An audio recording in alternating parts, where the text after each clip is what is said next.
क्या हाल चाल भाई लोग। तो फाइनली गाइस आज से इनऑर्गेनिक को स्टार्ट करते हैं। तो आज इनऑर्गेनिक का सबसे पहला और खूबसूरत सा चैप्टर पीरियोडिसिटी ऑफ एलिमेंट्स को स्टार्ट करेंगे और इसको पूरा डिटेल्ड वे में करेंगे। और एक ही वीडियो में, वीडियो की लेंथ ज्यादा होगी लेकिन एक ही वीडियो में कवर करेंगे, इसको पूरा कंप्लीट करेंगे। ठीक है गाइस, तो चलो सबसे पहले अपनी आंखें बंद करो, पूरी एनर्जी अंदर इकट्ठी करो और शुरू हो जाओ। तो गाइस चलो शुरू करते हैं। आज बात करेंगे पीरियोडिसिटी ऑफ एलिमेंट्स में। देखो इसमें हम क्या क्या स्टडी करेंगे। इसमें आज हम ये देखेंगे कि जो आज हम पीरियोडिक टेबल अपना रीड करते हैं, जिसको हम स्टडी करते हैं, उसको बनाने में कितनी मेहनत लगी, कितने लोगों ने उसमें अपना योगदान दिया, उसके बारे में आज देखेंगे। और उसके बाद हम कुछ फैक्टर्स देखेंगे, जैसे इलेक्ट्रोनेगेटिविटी हो गया, आयोनाइजेशन एनर्जी हो गया, बॉन्ड लेंथ क्या होता है, बॉन्ड एंगल क्या होता है, इन सब के बारे में डिस्कस करेंगे। ठीक है, जो बेसिक अपने फैक्टर्स होते हैं उसके बारे में आज डिस्कस करेंगे। क्लियर है बात। इफेक्टिव न्यूक्लियर चार्ज, ठीक है, इन सब के बारे में आज डिटेल्ड में कंसेप्ट्स आपको आज पता लगेंगे। क्लियर है बात। तो चलो गाइस सबसे पहले स्टार्ट करते हैं चैप्टर को। ठीक है, पीरियोडिसिटी ऑफ एलिमेंट्स। देखो पीरियोडिसिटी वर्ड का क्या मतलब होता है थोड़ा बाद में बताऊंगा आपको। ठीक है ना, इस स्लाइड के बाद जो नेक्स्ट स्लाइड आएगी उसमें ज्यादा क्लियर होगा, क्योंकि मॉडर्न पीरियोडिक टेबल में ये ज्यादा अच्छी तरह यूज होगा। वैसे तो इधर भी एक बार बता दूंगा, ठीक है, लेकिन अभी इस वर्ड का मतलब बहुत प्यारा सा मतलब है, उसको भी समझाऊंगा। तो सबसे पहले गाइस अब बात करेंगे, आज हम थोड़ी हिस्ट्री के बारे में बात करेंगे कि कितनी मेहनत लगी, कितने स्टेप से होके गुजरना पड़ा कि फाइनली हमें एक वेल प्रोफाइल्ड और वेल सिस्टमैटिक आपको एक पीरियोडिक टेबल आज देखने को मिल रहा है। तो पहले बात करेंगे कैसे कैसे शुरुआत हुई थी। स्टार्टिंग में ही नहीं ऐसे आपका जो आप पीरियोडिक टेबल आज रीड करते हो, और स्टार्टिंग में ही ऐसा नहीं बन गया था। बहुत से लोगों ने योगदान दिया, तब जाके फाइनली वो मॉडिफाई होके हमें वो मिला। क्लियर है बात। तो सबसे पहले बात, अच्छा कभी कभी बच्चे कहते हैं कि भैया अगर जो फाइनली हमें मॉडिफाइड मिल ही गया हुआ है तो हम इन लोगों को क्यों स्टडी करते हैं। कि हम जैसे हमने मेंडलीव पीरियोडिक टेबल को देखेंगे, अब आगे हम देखेंगे कि मेंडलीव पीरियोडिक टेबल में लिमिटेशंस बहुत ज्यादा हैं। तो काफी लोग कहते हैं कि भैया हम इसको क्यों कर रहे हैं जब इसमें लिमिटेशन ही इतनी है। तो मेरे भाई सपोज करो कि आपने कोई एक चीज की डिस्कवरी की, ठीक है, किसी में अपनी पूरी जिंदगी लगा दी और बाद में उसमें थोड़ी बहुत मॉडिफिकेशन, अच्छी मॉडिफिकेशन करके आगे कोई एक नवी मॉडिफाइड चीज बना दी गई। ठीक है, जैसे आपने कोई एक प्रोजेक्ट बनाया जिसका नाम ए था, ठीक है, एक आपने प्रोजेक्ट बनाया उसका नाम ए था, अगर उसको बाद में उसमें कुछ आगे मॉडिफिकेशन करके उसको AI बना दिया गया, तो अगर आप पहले इधर लिखा जाता था कि ये इन्वेंटेड बाय आप, ठीक है, कि आपने इसको इन्वेंट किया, जैसे मैंने अगर बनाया तो ये लिखा जाता था इन्वेंटेड बाय दलजीत राजपूत। तो अगर उसमें थोड़ी बहुत मॉडिफिकेशन कर दी जाए और आपका नाम ना लिया जाए तो क्या आपको अच्छा लगेगा? नहीं लगेगा। और ऐसे इंकरेजमेंट नहीं मिलती है। जैसे आज के साइंटिस्ट अगर बना रहे हैं, सबको पता है कि कोई भी चीज अगर डिस्कवर हो रही है, कोई भी चीज डिस्कवर हो रही है तो मॉडिफाई होगी टाइम के अकॉर्डिंग, वो चीज मॉडिफाई जरूर होगी। तो अगर जो अपना सिस्टम है, जो लोग मतलब जिन लोगों ने अपना सिलेबस बनाया हुआ है, अगर वो लोग इनका नाम लेना ही बंद कर दे तो जो साइंटिस्ट की इंकरेजमेंट होती है कि उनका नाम भी कभी आएगा, ठीक है, उनका नाम भी कभी लिया जाएगा, तो खत्म ही हो जाएगा। ठीक है ना। तो उन्होंने अपनी पूरी जिंदगी लगा के हमें कुछ दिया है तो उनका नाम लेना जरूरी होता है। तो मैंने सोचा बता दूं कि काफी लोग कभी कभी सुना है मैंने कहते हैं कि भाई जब मतलब मॉडर्न पीरियोडिक टेबल आ ही गया था तो मेंडलीव भाई साहब का क्यों कराया, हमें क्यों ऐसे करा रहे हैं, अब इसको सिलेबस में नहीं रखना चाहिए। तो उनको इंपॉर्टेंस इन्हीं के कारण तो बाद में मॉडर्न पीरियोडिक टेबल बना ना। तो यही प्रॉब्लम है, तो इस करके हमको इनको सम्मान देना चाहिए, मतलब इनको हमें अच्छा एक हॉनेस्ट रिव्यू और एक हॉनेस्ट हमें इनको रिस्पेक्ट देनी चाहिए। इन्हीं के कारण आज हमें मॉडर्न पीरियोडिक टेबल मिला है। ठीक है ना। और इन्हीं के कारण आज हम बहुत सी चीजें बना पा रहे हैं, जैसे व्हाइट बोर्ड बनाया हमने, ठीक है, व्हाइट बोर्ड बना, मार्कर बना, इसमें काफी केमिस्ट्री लगी हुई है, कौन सा मटेरियल सिलेक्ट करना है, इन सबके अगर आज केमिस्ट्री ना होती तो मटेरियल्स बन ही ना पाते, हमें पता ही ना होता इनकी प्रॉपर्टीज क्या है। क्लियर है बात। तो बहुत कहानी होगी। तो बात करते हैं, शुरुआत करते हैं डोवर्नियर ट्रेड से। तो सबसे पहले स्टार्ट हुआ था डोवर्नियर ट्रेड। वैसे तो इससे पहले भी एक दो चीजें आई थी, लेकिन आपके सिलेबस में इधर से स्टार्ट होता है। तो डोवर्नियर ट्रेस था, एक डोवर्नियर भाई साहब आए थे सबसे पहले। तो उन्होंने कहा था, उन्होंने पहले एलिमेंट्स को ऐसे अरेंज किया था, उन्होंने ट्रेस में अरेंज किया था। ट्रेस मतलब तीन तीन, देखो तीन तीन का उन्होंने ग्रुप बनाया था, थ्री थ्री का उन्होंने एक ग्रुप बना दिया था, थ्री थ्री एलिमेंट का ग्रुप बना दिया था। उन्होंने क्या किया था, एलिमेंट की अरेंजमेंट ऐसे की थी कि तीन तीन एलिमेंट का ग्रुप बना दिया था, और जो सेंट्रल एलिमेंट था थ्री मेंबर वाले ग्रुप का, उसका जो एटॉमिक वेट है वो इन दोनों के एटॉमिक वेट का एवरेज था। मतलब कहने की बात यह है कि उन्होंने क्या किए, तीन तीन एलिमेंट लिए, ठीक है ना, तीन तीन एलिमेंट उन्होंने लिए, उसका उन्होंने एक ग्रुप बना दिया, और उसके बाद उन्होंने देखा जो लिथियम था, लिथियम का एटॉमिक नंबर 7 था, इसका 39 था। तो उन्होंने ऐसे तीन तीन ग्रुप लिए, ऐसे तीन तीन मेंबर का एक ग्रुप बनाया, जिसमें जो सेंट्रल एटम था, सेंट्रल एटम का एटॉमिक वेट जो था इन दोनों का एटॉमिक वेट का एवरेज था, मतलब 39 + 7/2। तो उन्होंने ऐसे अरेंजमेंट की, तो फाइनली आपको 23 मिलेगा इधर से। तो उन्होंने ऐसे इसमें अरेंजमेंट की। देखो पीरियोडिक टेबल क्या है, periodic table is all about arrangement of elements. Arrangement, आप पीरियोडिक टेबल में अरेंजमेंट ही है ना एलिमेंट्स की, बस एलिमेंट्स को इस तरीके से अरेंज कर दिया कि आपको देखने में अच्छा लगे और सिस्टमैटिक लगे। तो इन्होंने बस पहली अरेंजमेंट ऐसे स्टार्ट की थी, तो ऐसे होते होते हुए हम बाद में मॉडर्न पीरियोडिक टेबल में पहुंचे थे। तो सबसे पहले इन्होंने क्या किया था, थ्री थ्री मेंबर का पेयर्स बनाए थे, थ्री थ्री मेंबर के ट्रेस बनाए थे, जिसमें जो सेंट्रल एटम उन्होंने ऐसे मतलब ऐसी रीअरेंजमेंट की थी कि जिसमें सेंट्रल एटम का जो एटॉमिक वेट है वो एवरेज होता है साइड वाले जो एलिमेंट्स हैं उनका, और कुछ नहीं बताया था। ठीक है, बहुत सिंपल सी बात है।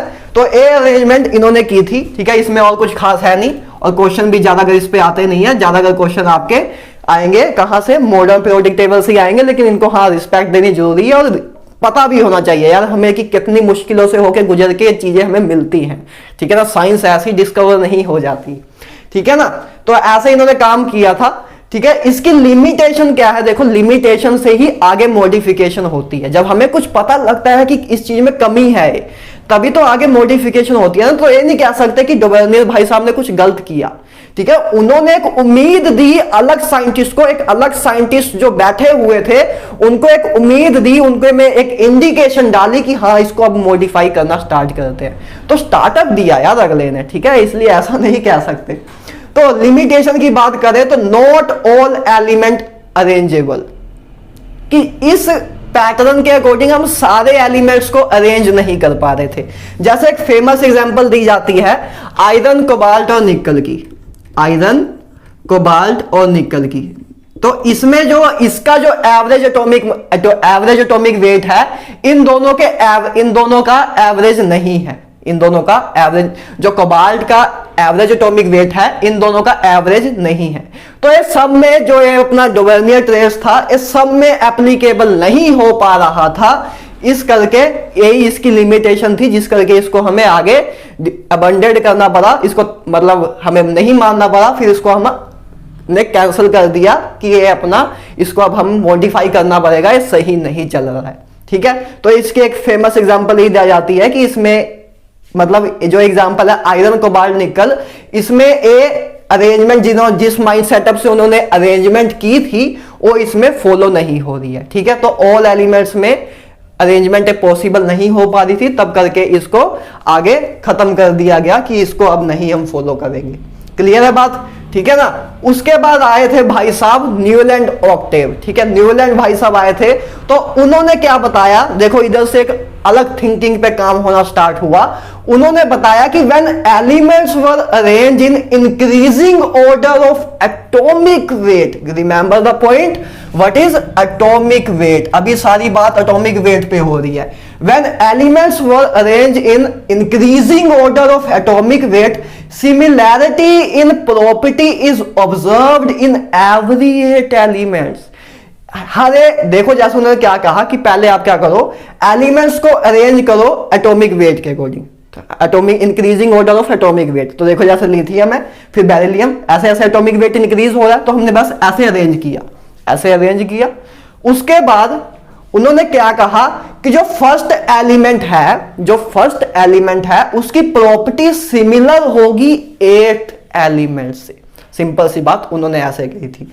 उन्होंने कहा कि जब हम एलिमेंट्स को increasing order of atomic wait arrange करते हैं तो जो फर्स्ट एलिमेंट होता है उसकी प्रॉपर्टी 8 एलिमेंट से सिमिलर होती है। जैसे देखो ये आपका फर्स्ट एलिमेंट है, ये second, third, fourth, fifth, sixth, seventh और 8, ठीक है, ये 8th एलिमेंट है तो उसकी प्रॉपर्टी सिमिलर होगी, ठीक है। Every 8th element has similar property with first element. Clear है बात? तो इन दोनों की जैसे आपको पता भी है कि लिथियम और सोडियम दोनों ही आपके क्या है, नॉन मेटल, और सॉरी दोनों ही आपके मेटल हैं, दोनों की ही वैलेंसी 1 है, ठीक है। दोनों में ये आउटर मोस्ट इलेक्ट्रॉन में एक ही इलेक्ट्रॉन है, ठीक है ना, आउटर मोस्ट शेल में एक ही इलेक्ट्रॉन है और दोनों ही जल्दी इलेक्ट्रॉन लूज कर देते हैं, ठीक है। इलेक्ट्रोपोजिटिविटी ज्यादा दोनों की अच्छी खासी है। तो ये सारे फैक्टर्स थे तो इन्होंने ऐसे ही बताया था, इन्होंने एक मतलब लॉ दिया था। इन्होंने बताया कि जब एलिमेंट्स को हम अरेंज करेंगे increasing order of atomic wait तो सिमिलर जो प्रॉपर्टी में सिमिलैरिटी है वो हर एक 8th एलिमेंट में होगी, कि इधर से जैसे फर्स्ट एलिमेंट था तो 8th एलिमेंट है तो इन दोनों में प्रॉपर्टी सिमिलर होगी। जैसे कि हम देखते भी हैं कि दोनों ही मेटल हैं, दोनों ही मेटल हैं, ठीक है ना। तो ये बात इन्होंने भाई साहब ने बताई थी। तो इसमें अब लिमिटेशंस क्या आई? पहली लिमिटेशन ये आई कि only applicable for lighter elements, कि हल्के एलिमेंट्स मतलब 20 तक एटॉमिक नंबर के जो एलिमेंट्स थे अपने उधर तक तो ये चीज फॉलो हो रही थी, बाद में फॉलो होनी बंद हो गई थी, ठीक है। सब में फॉलो नहीं हो पा रही थी, ठीक है। 20 एलिमेंट्स जो 20 एटॉमिक नंबर तक तो फॉलो कर रही थी, हल्के एलिमेंट्स तक तो फॉलो कर रही थी, लेकिन जैसे जैसे एटॉमिक नंबर और इंक्रीज हम करते गए तब ये चीज फॉलो करनी बंद कर दी थी। क्लियर है बात? और दूसरी लिमिटेशन एक है कि इसमें noble gases are not included. देखो इसमें हमने नोबल गैस को लिया ही नहीं, नोबल गैस को इग्नोर कर दिया था, तो इसकी एक लिमिटेशन ये भी हम कह सकते हैं, ठीक है ना। तो ये लिमिटेशन थी जिसके कारण इसको भी हमें बाद में मतलब इसको मॉडिफाई करना पड़ा, ये नहीं कह सकते कि खत्म ही करना पड़ा, मॉडिफाई करना पड़ा, क्योंकि ये हर एक देखो स्टेप होते आए, पहले हुआ, इससे मॉडिफाई ए हुआ, अगर इधर से स्टार्ट ही ना हुआ होता तो इनको मॉडिफाई करने में कैसे मॉडिफाई कर पाते। तो इन्होंने इंडिकेशन दी इनको कि हाँ मॉडिफाई मुझे करना पड़ेगा, तो ऐसे एक दूसरे को इंडिकेशन मिलती आई तब जाके फाइनली हमें मिला। तो ऐसा नहीं कह सकते कि इन्होंने कुछ किया नहीं है, ठीक है, कि यार इन्होंने गलत बताया हमें, ठीक है, गलत नहीं बताया कुछ, मतलब पूरा एक स्टार्ट किया और स्टार्टिंग से उसको मॉडिफाई हम करते आए। आई होप आप फील ले पा रहे हो कि मैं आपको क्या कहना चाहता हूं, कि इनको रिस्पेक्ट देना स्टार्ट करो, ठीक है ना।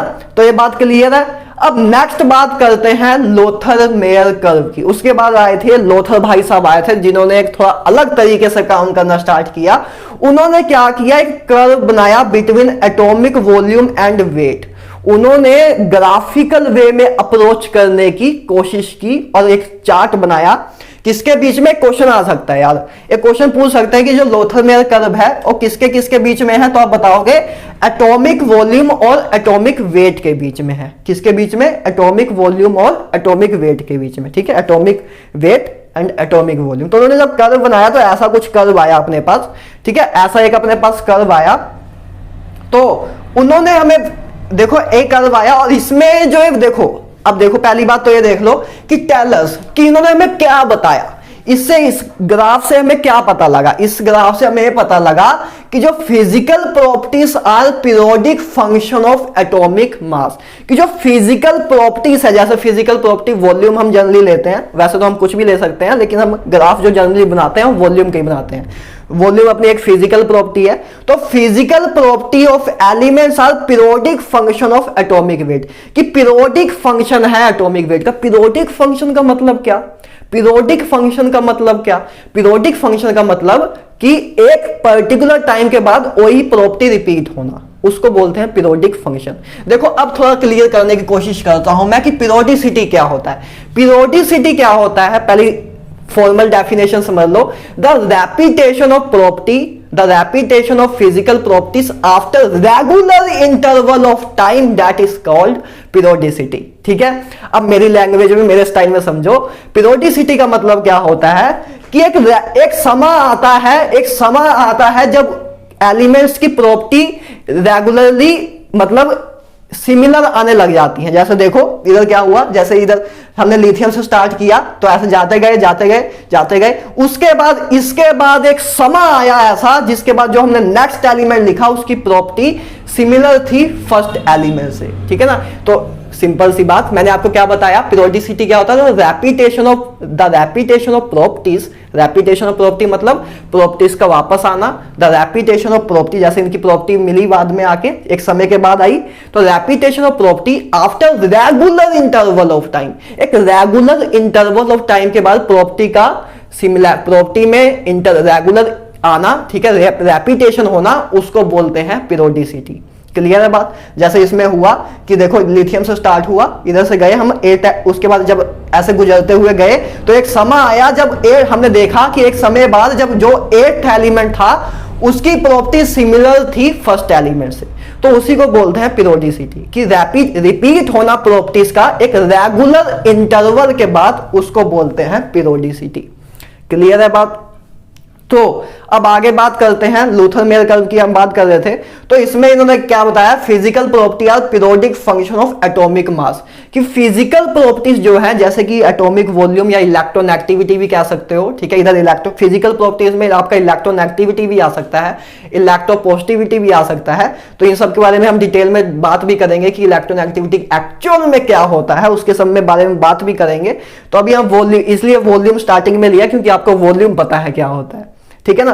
तो वॉल्यूम हमने लिया, तो इससे हमें क्या पता लगा कि जो फिजिकल प्रॉपर्टीज है और पीरियोडिक फंक्शन ऑफ एटॉमिक मास है, कि एटॉमिक मास जो मतलब फिजिकल प्रॉपर्टी है जैसे कि वॉल्यूम है और रेगुलरली एक टाइम के बाद सिमिलैरिटी शो कर रहा है, रेगुलर एक टाइम के बाद सिमिलैरिटी शो कर रहा है। जैसे कि देखो इधर ये जो कर्व बना था, एक कर्व में आपसे क्या पूछा जाता है, कर्व में कभी कभी आपसे पॉइंट पूछ लेते हैं, तो देखो जो कर्व के जो टॉप मोस्ट पॉइंट है, ये देखो ये टॉप मोस्ट पॉइंट है, ये जो टॉप वाले पॉइंट है, ये क्या रिप्रेजेंट करते हैं, ये रिप्रेजेंट करते हैं, देखो टॉप पोजीशन क्या रिप्रेजेंट करती है लूथर मेयर कर्व में, अल्कली मेटल्स को रिप्रेजेंट करती है। क्यों रिप्रेजेंट करती है, क्योंकि देखो अल्कली मेटल्स क्या है, अल्कली मेटल्स का वॉल्यूम सबसे ज्यादा होता है, क्योंकि इस साइड होते हैं, वो पीरियोडिक टेबल के इस साइड होते हैं, और इस साइड जब हम अलोंग ए पीरियड आते हैं तो साइज डिक्रीज होता है, अलोंग ए पीरियड आते हैं तो साइज डिक्रीज होता है। इसके रीजन भी है, बताऊंगा आपको, लेकिन अभी आपको आई होप आप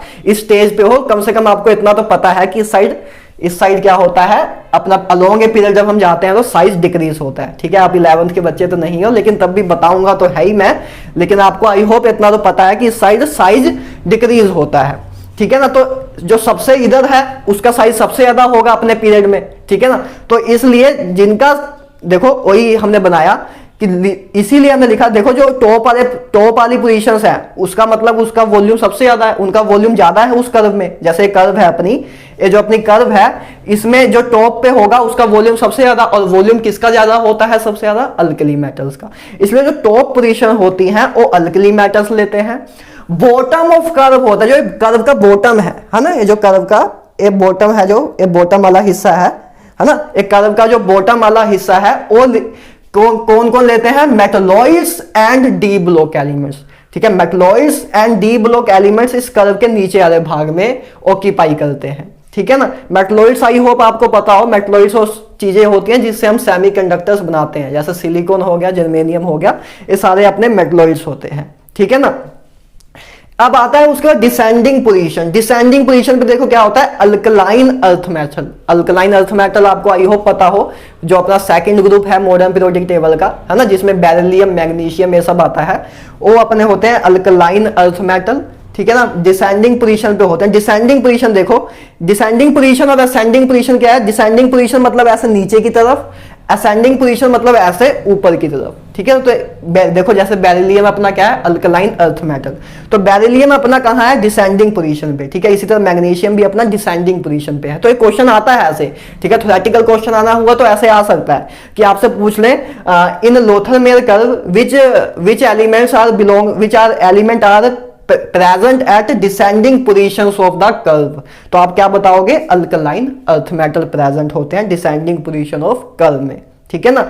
उसका असेंडिंग पोजीशन में हेलोजेंस होते हैं, असेंडिंग पोजीशंस में हेलोजेंस होते हैं, क्लियर है बात। तो ये आपका कर्व था लूथर मेयर कर्व, ठीक है ना, इन्होंने ग्राफ के वे में रिप्रेजेंट करने की कोशिश की, ठीक है। उसके बाद हम आगे अब मेन चीज पे आएंगे। इधर तक तो काम ज्यादा हाईली वेटेज था नहीं, इससे ज्यादा क्वेश्चन भी नहीं बनते, लेकिन बताना जरूरी था कि सबसे पहले डोबर्नियर भाई साहब आए, फिर न्यूलैंड ऑक्टेव भाई साहब आए, उसके बाद लूथर मेयर कर्व भाई साहब आए, ठीक है, लूथर मेयर भाई साहब आए। उसके बाद अब मेन बात करना स्टार्ट करेंगे मेंडलीव पीरियोडिक टेबल, ठीक है, जो ये नीचे लिखा है मैंने लाइन मार के, ये जो लाइन मार के नीचे लिखा है ये इसके बाद का है, ठीक है ना, इसके बाद का है, क्योंकि इधर से मेंडलीव पीरियोडिक टेबल स्टार्ट करता है तो नीचे से स्टार्ट करना अच्छा ना लगता। तो मेंडलीव पीरियोडिक टेबल स्टार्ट करते हैं। अब इधर से एक नया इतिहास रचना स्टार्ट हुआ, इधर से एक नई उम्मीद, एक नए माइंड सेटअप से अपना पीरियोडिक टेबल के बारे में सोचना स्टार्ट हुआ। तो मेंडलीव पीरियोडिक टेबल को पहले देखते हैं क्या कहता है हमें। देखो इसमें क्या बताया कि physical and chemical properties of element are periodic function of their atomic weight, कि जो फिजिकल और केमिकल प्रॉपर्टीज है वो पीरियोडिक फंक्शन है एटॉमिक वेट का। आई रिपीट, पीरियोडिक फंक्शन का मतलब क्या कि फिजिकल और केमिकल प्रॉपर्टी जो एलिमेंट्स की हैं वो एक रेगुलर टाइम के बाद रिपीट हो रही है। जैसे इधर लिथियम और सोडियम की प्रॉपर्टी सिमिलर है, हमको पता है कि दोनों ही मेटल हैं, दोनों में ही आउटर मोस्ट शेल में एक इलेक्ट्रॉन है, दोनों ही अच्छे खासे इलेक्ट्रोपॉजिटिव है, ठीक है ना, दोनों ही अच्छे खासे रिएक्टिव भी है, ठीक है। तो इस करके इनकी प्रॉपर्टी एक रेगुलर इंटरवल के बाद, एक रेगुलर पीरियड के बाद रिपीट हो रही है।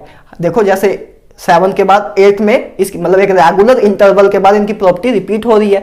एलिमेंट्स की प्रॉपर्टी रेगुलर इंटरवल के बाद रिपीट हो रही है, तो वही चीज है, ठीक है ना। तो पीरियोडिक फंक्शन का मतलब क्लियर रखना। काफी बार क्या होता है बच्चों को डेफिनेशन तो याद होती है लेकिन पीरियोडिक फंक्शन का वर्ड की पावर नहीं पता होती, तो पीरियोडिक फंक्शन का मतलब याद रखना कि एक समय के बाद रिपीट होना चीज का, ठीक है। तो इधर क्या कौन सी चीज रिपीट हो रही है, फिजिकल एंड केमिकल प्रॉपर्टीज। जैसे इसमें हमने बात की थी कि इसमें एटॉम जो अपना इलेक्ट्रॉन एक्टिविटी वगैरह सब कुछ सिमिलरली ऑर्डर फॉलो करता है, मेटल है, दोनों ही मेटल हैं, ये सब चीजें, ठीक है, वैलेंस शेल कॉन्फ़िगरेशन ये सब।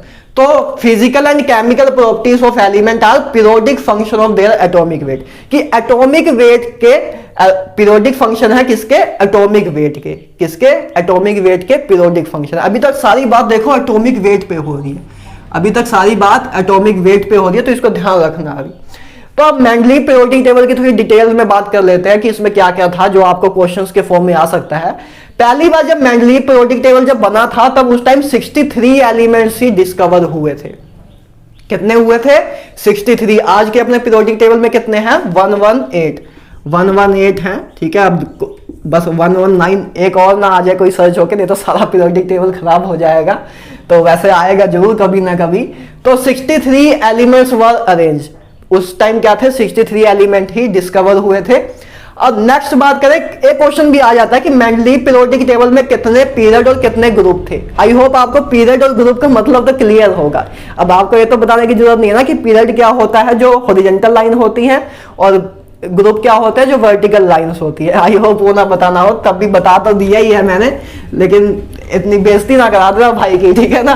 तो 7 पीरियड्स एंड 8 ग्रुप्स प्रेजेंट थे मेंडलीव पीरियोडिक टेबल में। अपना जो मॉडर्न पीरियोडिक टेबल है उसमें कितने पीरियड है, उसमें पीरियड तो 7 ही है, ग्रुप कितने हैं, ग्रुप 18 है, ग्रुप कितने हैं, 18 है।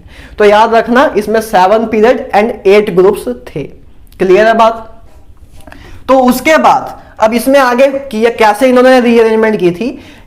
पहली बात ना, मेंडलीव पीरियोडिक टेबल ही पहला एक ऐसा पीरियोडिक टेबल था जिसमें सिस्टमैटिक रीअरेंजमेंट करना स्टार्ट हुआ, सिस्टमैटिक अरेंजमेंट करना स्टार्ट हुआ था। देखो सपोज करो यार, एक बार सपोज करो आप अगर अभी फ्लोरीन आपके माइंड में आता है, फ्लोरीन आपके माइंड में आता है तो आपके माइंड में ऑटोमेटिकली क्लोरीन भी आता है, ब्रोमीन भी आता है कि फ्लोरीन के नीचे क्लोरीन है, क्लोरीन के नीचे ब्रोमीन है। तो ऐसे आपके माइंड में आता है, ठीक है ना। जैसे आपको आता है कि पहले ऑक्सीजन है, ऑक्सीजन के बाद अपना सल्फर है, और ऐसे ऐसे ऑटोमेटिकली माइंड में आता है। लेकिन अगर सोचो ऑक्सीजन कहीं और होता, सल्फर कहीं और होता, तो कैसे याद करना बहुत टफ हो जाता, ठीक है ना। ऐसे हम याद रख लेते हैं कि अपने पास लिथियम है, तो लिथियम के नीचे हमें पता है सोडियम होगा, सोडियम के नीचे पोटेशियम होगा, ठीक है। इसके याद करने के तरीके भी है, मैं आपको एक छोटी सी वीडियो बना भी दूंगा अगर मेरा मन किया, कि आप कैसे पीरियड्स और ग्रुप को याद रख सकते हो, ठीक है ना। तो एक सिस्टमैटिक वे दिया था मेंडलीव ने, पहली बार एक इतिहास में ऐसा काम हुआ था कि सिस्टमैटिक तौर पे हम एलिमेंट्स को रीअरेंज करना स्टार्ट किया था। तो इसमें क्या हुआ था, मेंडलीव पीरियोडिक टेबल में कैसे क्या क्लासिफाई किया था, कैसे रीअरेंजमेंट हुई थी, इसमें क्या था, each group except 8th group is divided into 2 parts, कि 8th ग्रुप को देखो अपने कितने ग्रुप हैं, टोटल 8 ग्रुप थे मेंडलीव पीरियोडिक टेबल में। तो इसमें क्या किया था, मेंडलीव पीरियोडिक टेबल में हर एक ग्रुप में 2 पार्ट्स बनाए थे, हर एक ग्रुप को 2 पार्ट्स में डिवाइड किया था। जैसे कि आपका फर्स्ट ग्रुप है, तो फर्स्ट ग्रुप को उन्होंने 2 पार्ट में डिवाइड कर दिया था, एक फर्स्ट ए एक फर्स्ट बी नाम दे दिया था, ठीक है। उन्होंने ऐसे हर एक ग्रुप को 2 पार्ट्स में डिवाइड कर दिया था, ठीक है ना। बस 8th ग्रुप ऐसा था जिसको उन्होंने कुछ अलग तरीके से रिप्रेजेंट किया, ठीक है। 8th ग्रुप की रिप्रेजेंटेशन कैसी थी, उन्होंने क्या किया, 8th ग्रुप में कैसे था कि 8th ग्रुप में ऐसे 9, देखो 8th ग्रुप में क्या था, 8th ग्रुप ऐसे था जिसमें 3 सेक्शंस थे, जिसमें क्या थे, 3 सेक्शंस थे, ठीक है। और 3 सेक्शन थे और हर एक सेक्शन में 3 एलिमेंट प्रेजेंट थे। मैंने ABCDEFG जैसे लिखा है, एलिमेंट्स के नाम नहीं लिखे, ठीक है ना। मैंने सीधा बस सिंपल बताया कि 3 एलिमेंट हर एक सेक्शन में प्रेजेंट थे, ठीक है ना। तो ये भी क्वेश्चन कभी आ सकता है, अभी तक तो आया नहीं है लेकिन आ सकता है। तो आपको पता होना चाहिए कि मेंडलीव पीरियोडिक टेबल में क्या था कि हर एक ग्रुप को उन्होंने 2 पार्ट्स में डिवाइड किया था। बस 8th ग्रुप ऐसा था जिसमें उन्होंने क्या किया था, ऐसी रीअरेंजमेंट थी जिसमें हमने 3 सेक्शन बनाए थे, 3 सेक्शन बनाए थे और हर एक सेक्शन में 3 एलिमेंट प्रेजेंट थे। तो 8th ग्रुप में टोटल कितने एलिमेंट्स हैं, 9 एलिमेंट्स प्रेजेंट थे। क्लियर है बात। तो ये सारा था मेंडलीव पीरियोडिक टेबल के बारे में यार, कि उन्होंने क्या क्या किया था, ठीक है। पहली बात तो उसमें 63 एलिमेंट्स को उन्होंने अरेंज किया था। दूसरी बात, उन्होंने जो अरेंजमेंट की थी उसमें 7 पीरियड एंड 8 ग्रुप्स थे। हर एक ग्रुप को उन्होंने 2 पार्ट्स में डिवाइड किया था। बस 8th ग्रुप ऐसा था जिनको उन्होंने 3 सेक्शंस में डिवाइड किया था और हर एक सेक्शन में अपने 3 एलिमेंट प्रेजेंट थे। क्लियर है बात। तो अब नेक्स्ट बात करते हैं कि इसकी मेरिट्स की, कि इससे हमें क्या क्या हमें फायदे हुए, क्या क्या हमें फायदे हुए। उसके बाद बात करेंगे डीमेरिट्स के बारे में कि इसकी डीमेरिट्स क्या है। मेरिट्स की बात करते हैं तो फर्स्ट मेरिट क्या है इसकी, first time elements are arrange systematically, ठीक है। सिस्टमैटिकली, सिमेट्रिकली भी कह सकते हो। तो पहली बार इतिहास में ऐसा हुआ था कि एलिमेंट्स को सिमेट्रिकली अरेंज करना स्टार्ट हुआ था, एलिमेंट्स को सिमेट्रिकली अरेंज करना स्टार्ट हुआ था, ठीक है। तो पहली मेरिट तो इसकी ये थी, इन्होंने क्रिएटिव वे निकाला कि हम ग्रुप्स और पीरियड बनाते हैं, ठीक है ना। आज हमको शायद लग सकता है कि क्या क्रिएटिव था, लेकिन उस टाइम सोचना बहुत टफ था यार भाई साहब। उस टाइम सोचना कि कौन से एलिमेंट को कहां रखें, कौन से एलिमेंट को कहां रखें, लिथियम के नीचे सोडियम ही रखें, सोडियम के नीचे पोटेशियम ही रखें, ये सब सोचना बहुत टफ था उस टाइम, ठीक है। शायद आप अभी इतना फील ना कर पा रहे हो, लेकिन हर एक 63 एलिमेंट्स को रीअरेंज करना, एक अच्छी एक सिस्टमैटिक अरेंजमेंट देना बहुत टफ था, ठीक है ना। पहली बात तो इन सब एलिमेंट्स की आपको प्रॉपर्टीज पता होनी चाहिए, तब जाके आप अरेंजमेंट भी कर पाओगे ना, तभी उसकी एक पोजीशन भी लोकलाइज कर पाओगे। तो इसकी पहले उन्होंने प्रॉपर्टीज भी समझी होगी, बहुत लंबा प्रोसेस होगा, तब जाके आज नाम उनका आया है। ऐसे नहीं आ गया कि बस मुंह उठा के कुछ भी कर दिया और आ गया, ठीक है ना। तो पहली टाइम ऐसा था कि सिस्टमैटिकली अरेंज हुआ था। इसकी पहली मेरिट यही थी कि सिस्टमैटिकली सिमेट्रिकली अरेंजमेंट की थी। दूसरी मेरिट क्या थी, correction of doubtful atomic weight. कुछ मेंडलीव भाई साहब के आने से पहले कुछ एलिमेंट्स के एटॉमिक वेट गलत लिखे हुए थे, एटॉमिक वेट गलत बताए जाते थे। इन्होंने कुछ एटॉमिक वेट्स को भी करेक्ट किया, इन्होंने कुछ एटॉमिक वेट्स को भी करेक्ट किया। जैसे बेरिलियम की बात करें, जैसे इन्होंने beryllium, aluminium, Au, Pt and U, ठीक है, यूरेनियम, ठीक है, इन सब के इन्होंने एटॉमिक वेट को करेक्ट किया। बेरिलियम का ना मेंडलीव के आने से पहले, मेंडलीव भाई साहब के आने से पहले 13.5 इसका एटॉमिक वेट बोला जाता था। कितना, 13.5। लेकिन मेंडलीव भाई साहब आए, इन्होंने एक फॉर्मूला है लेकिन अपने सिलेबस में नहीं है वो, उस फॉर्मूले के अकॉर्डिंग इन्होंने निकाला। वैसे तो अपने सिलेबस का पार्ट है लेकिन इधर जरूरत नहीं है, ठीक है ना। तो बेरिलियम का पहले एटॉमिक वेट जो था अपना 13.5 था, तो उन्होंने बाद में डिस्कवर किया, उन्होंने बाद में इस चीज को करेक्ट किया कि बेरिलियम का एटॉमिक वेट 9 है ना कि 13.5 है। तो आज हम 9 ही स्टडी करते हैं। तो इनकी एक बहुत अच्छी मेरिट ये भी थी कि उन्होंने कुछ एटॉमिक वेट जो पहले गलत लिखे गए थे उनको भी इन्होंने सही किया। क्लियर है बात, ठीक है ना। और इनकी थर्ड मेरिट क्या है, डिस्कवरी ऑफ न्यू एलिमेंट्स, मतलब एक अलग किस्म के इंसान थे यार। देखो इन्होंने क्या किया, कुछ नए एलिमेंट्स की डिस्कवरी में भी इन्होंने मदद की। इन्होंने क्या किया, जो जब ये अपना पीरियोडिक टेबल बना रहे थे तो इन्होंने क्या किया, एलिमेंट्स को ऐसे अरेंज किया, जैसे अपना बोरोन है, बोरोन के नीचे एल्यूमिनियम है, एल्यूमिनियम के बाद इन्होंने वैकेंट स्पेस रख दी, उसमें वैकेंट एक स्पेस रख दी, क्योंकि उनको पहले ही इंडिकेशन, पहले ही उन्होंने भविष्यवाणी कर ली थी कि एल्यूमिनियम के नीचे एक कोई एलिमेंट अभी मिस है, एक कोई एलिमेंट मिस है। उन्होंने पहले ही प्रेडिक्शन कर ली थी कि एल्यूमिनियम के नीचे एक एलिमेंट जरूर आएगा जो अभी हमने अभी डिस्कवर नहीं किया है। इसी तरह कार्बन था, सिलिकॉन था, सिलिकॉन के नीचे भी उन्होंने एक वैकेंट स्पेस रख दी थी। तो उसी चीज ने, इस पॉइंट ने कुछ साइंटिस्ट को इनकरेज किया, मोटिवेट किया कि हम एलिमेंट्स को ढूंढते हैं। तो बाद में जब ढूंढा तो हाँ पता लगा कि हाँ भाई इसके नीचे एक एलिमेंट आना था जो कि अभी डिस्कवर नहीं हुआ था। तो जब हम बात करते हैं जैसे बोरोन, ठीक है, बोरोन एल्यूमिनियम, उसका गैलियम आता है, सबके आपको बता भी दूंगा कि कैसे याद करते हैं इन सबको, ठीक है ना। और इधर आपका जर्मेनियम आता है। तो बाद में सब पता लगा भाई साहब कि सही बोला था उन्होंने, जो उनकी भविष्यवाणी थी वो सही निकली कि हाँ, जो उन्होंने वैकेंट स्पेस, एक खाली जगह रखी हुई थी कि इधर कोई एक एलिमेंट ऐसा जरूर आएगा जो अभी तक डिस्कवर नहीं हुआ। तो बाद में जब डिस्कवरी हुई तो पता लगा जो उन्होंने भविष्यवाणी की थी वो सही हुई, ठीक है ना। जो उन्होंने वैकेंट स्पेस रखी थी ना, उनको उन्होंने नाम दिया था कि जो इधर एलिमेंट आएगा उसको उन्होंने एक नाम दिया था। उसका नाम रखा था उन्होंने ईका एल्यूमिनियम। ईका का मतलब होता है, उनकी एक जिस देश से वो बिलोंग करते थे, पता नहीं फ्रेंच लैंग्वेज में ईका बोल, देखो ईका का मतलब क्या होता है, ईका का मतलब होता है नेक्स्ट, ठीक है। उनकी लैंग्वेज में, अपनी लैंग्वेज में ईका का मतलब होता है नेक्स्ट। अब वो पता नहीं कौन सी लैंग्वेज का वर्ड है, अपने कोई मैटर नहीं करता, लैटिन का था, पता नहीं फ्रेंच का था। तो ईका का मतलब क्या होता है, नेक्स्ट। तो उन्होंने जो वैकेंट स्पेस में जो एलिमेंट आना था उसकी उन्होंने नेमिंग दी थी ईका एल्यूमिनियम, मतलब नेक्स्ट टू एल्यूमिनियम। उसकी नेमिंग क्या दी थी उन्होंने, नेक्स्ट टू एल्यूमिनियम। तो उसका नाम दिया था ईका एल्यूमिनियम। इसी तरह सिलिकॉन के जो बात, जो उन्होंने वैकेंट स्पेस रखी थी उसका नाम दिया था उन्होंने ईका सिलिकॉन, मतलब नेक्स्ट टू सिलिकॉन, कि सिलिकॉन के नेक्स्ट वाला एलिमेंट, उन्होंने उसकी नेमिंग ऐसे उस टाइम दी थी, ठीक है। क्लियर है बात। तो ये इनकी मेरिट थी, बहुत अच्छी मेरिट थी यार, काफी कुछ इन्होंने दिया हमें, ठीक है ना। कुछ एटॉमिक वेट को करेक्ट किया इन्होंने, डिस्कवरी ऑफ न्यू एलिमेंट्स में इनका सबसे मेन रोल था, ठीक है। और सिमेट्रिकली सिस्टमैटिकली पहली बार अरेंजमेंट भी की थी, ठीक है।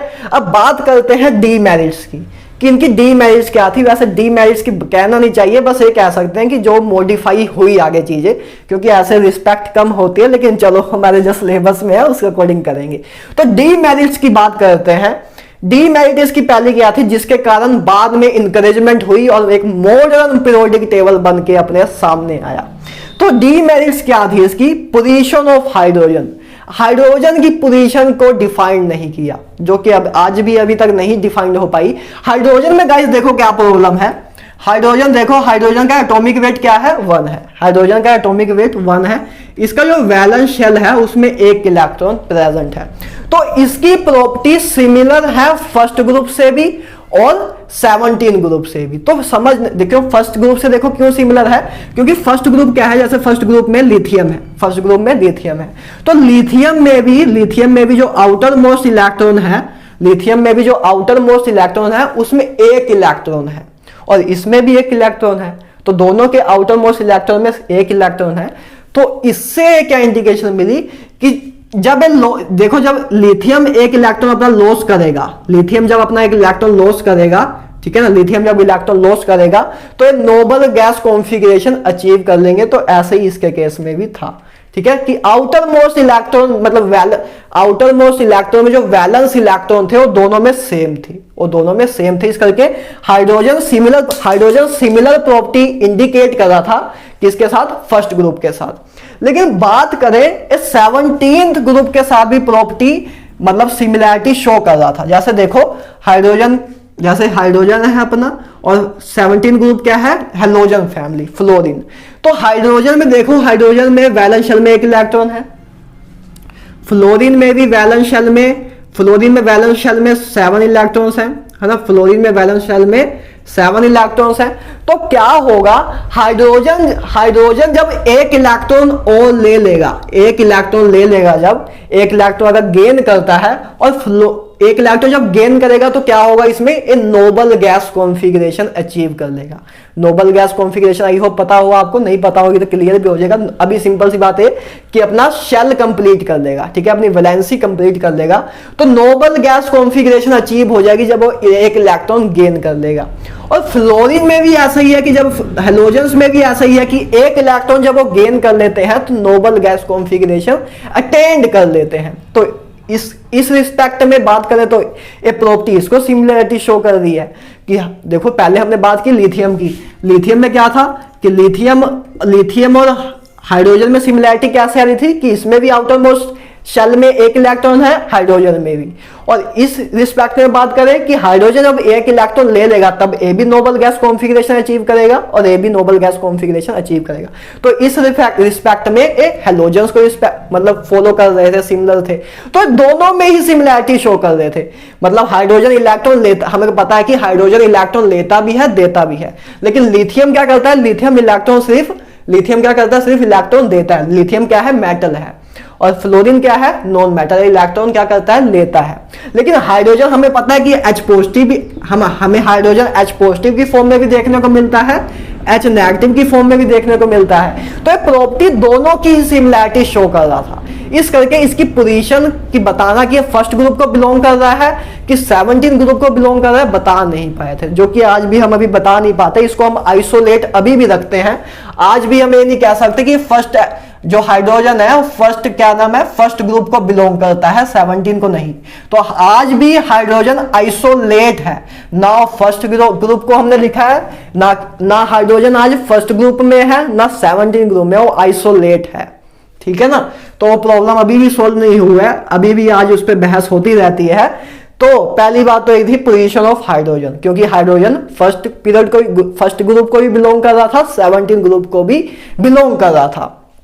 दूसरी बात पोजीशन ऑफ आइसोटोप्स, यही सबसे मेजर रोल अदा करता है किसका, मॉडर्न पीरियोडिक टेबल के बनने में।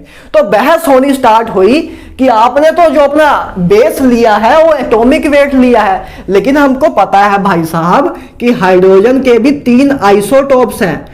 हाइड्रोजन के भी 3 आइसोटोप हैं, एक प्रोटियम, एक ड्यूटेरियम और एक ट्राइटियम। तो इसके 3 आइसोटोप है, हाइड्रोजन के भी 3 आइसोटोप्स है। तो इसके अब आइसोटोप्स को तो आपने इग्नोर ही कर दिया, तो इस करके, क्योंकि हम जब एटॉमिक वेट पे बात कर रहे हैं तो एटॉमिक वेट तो देखो, इसका एटॉमिक वेट कितना है, प्रोटियम का 1, इसका कितना है 2, इसका कितना है 3।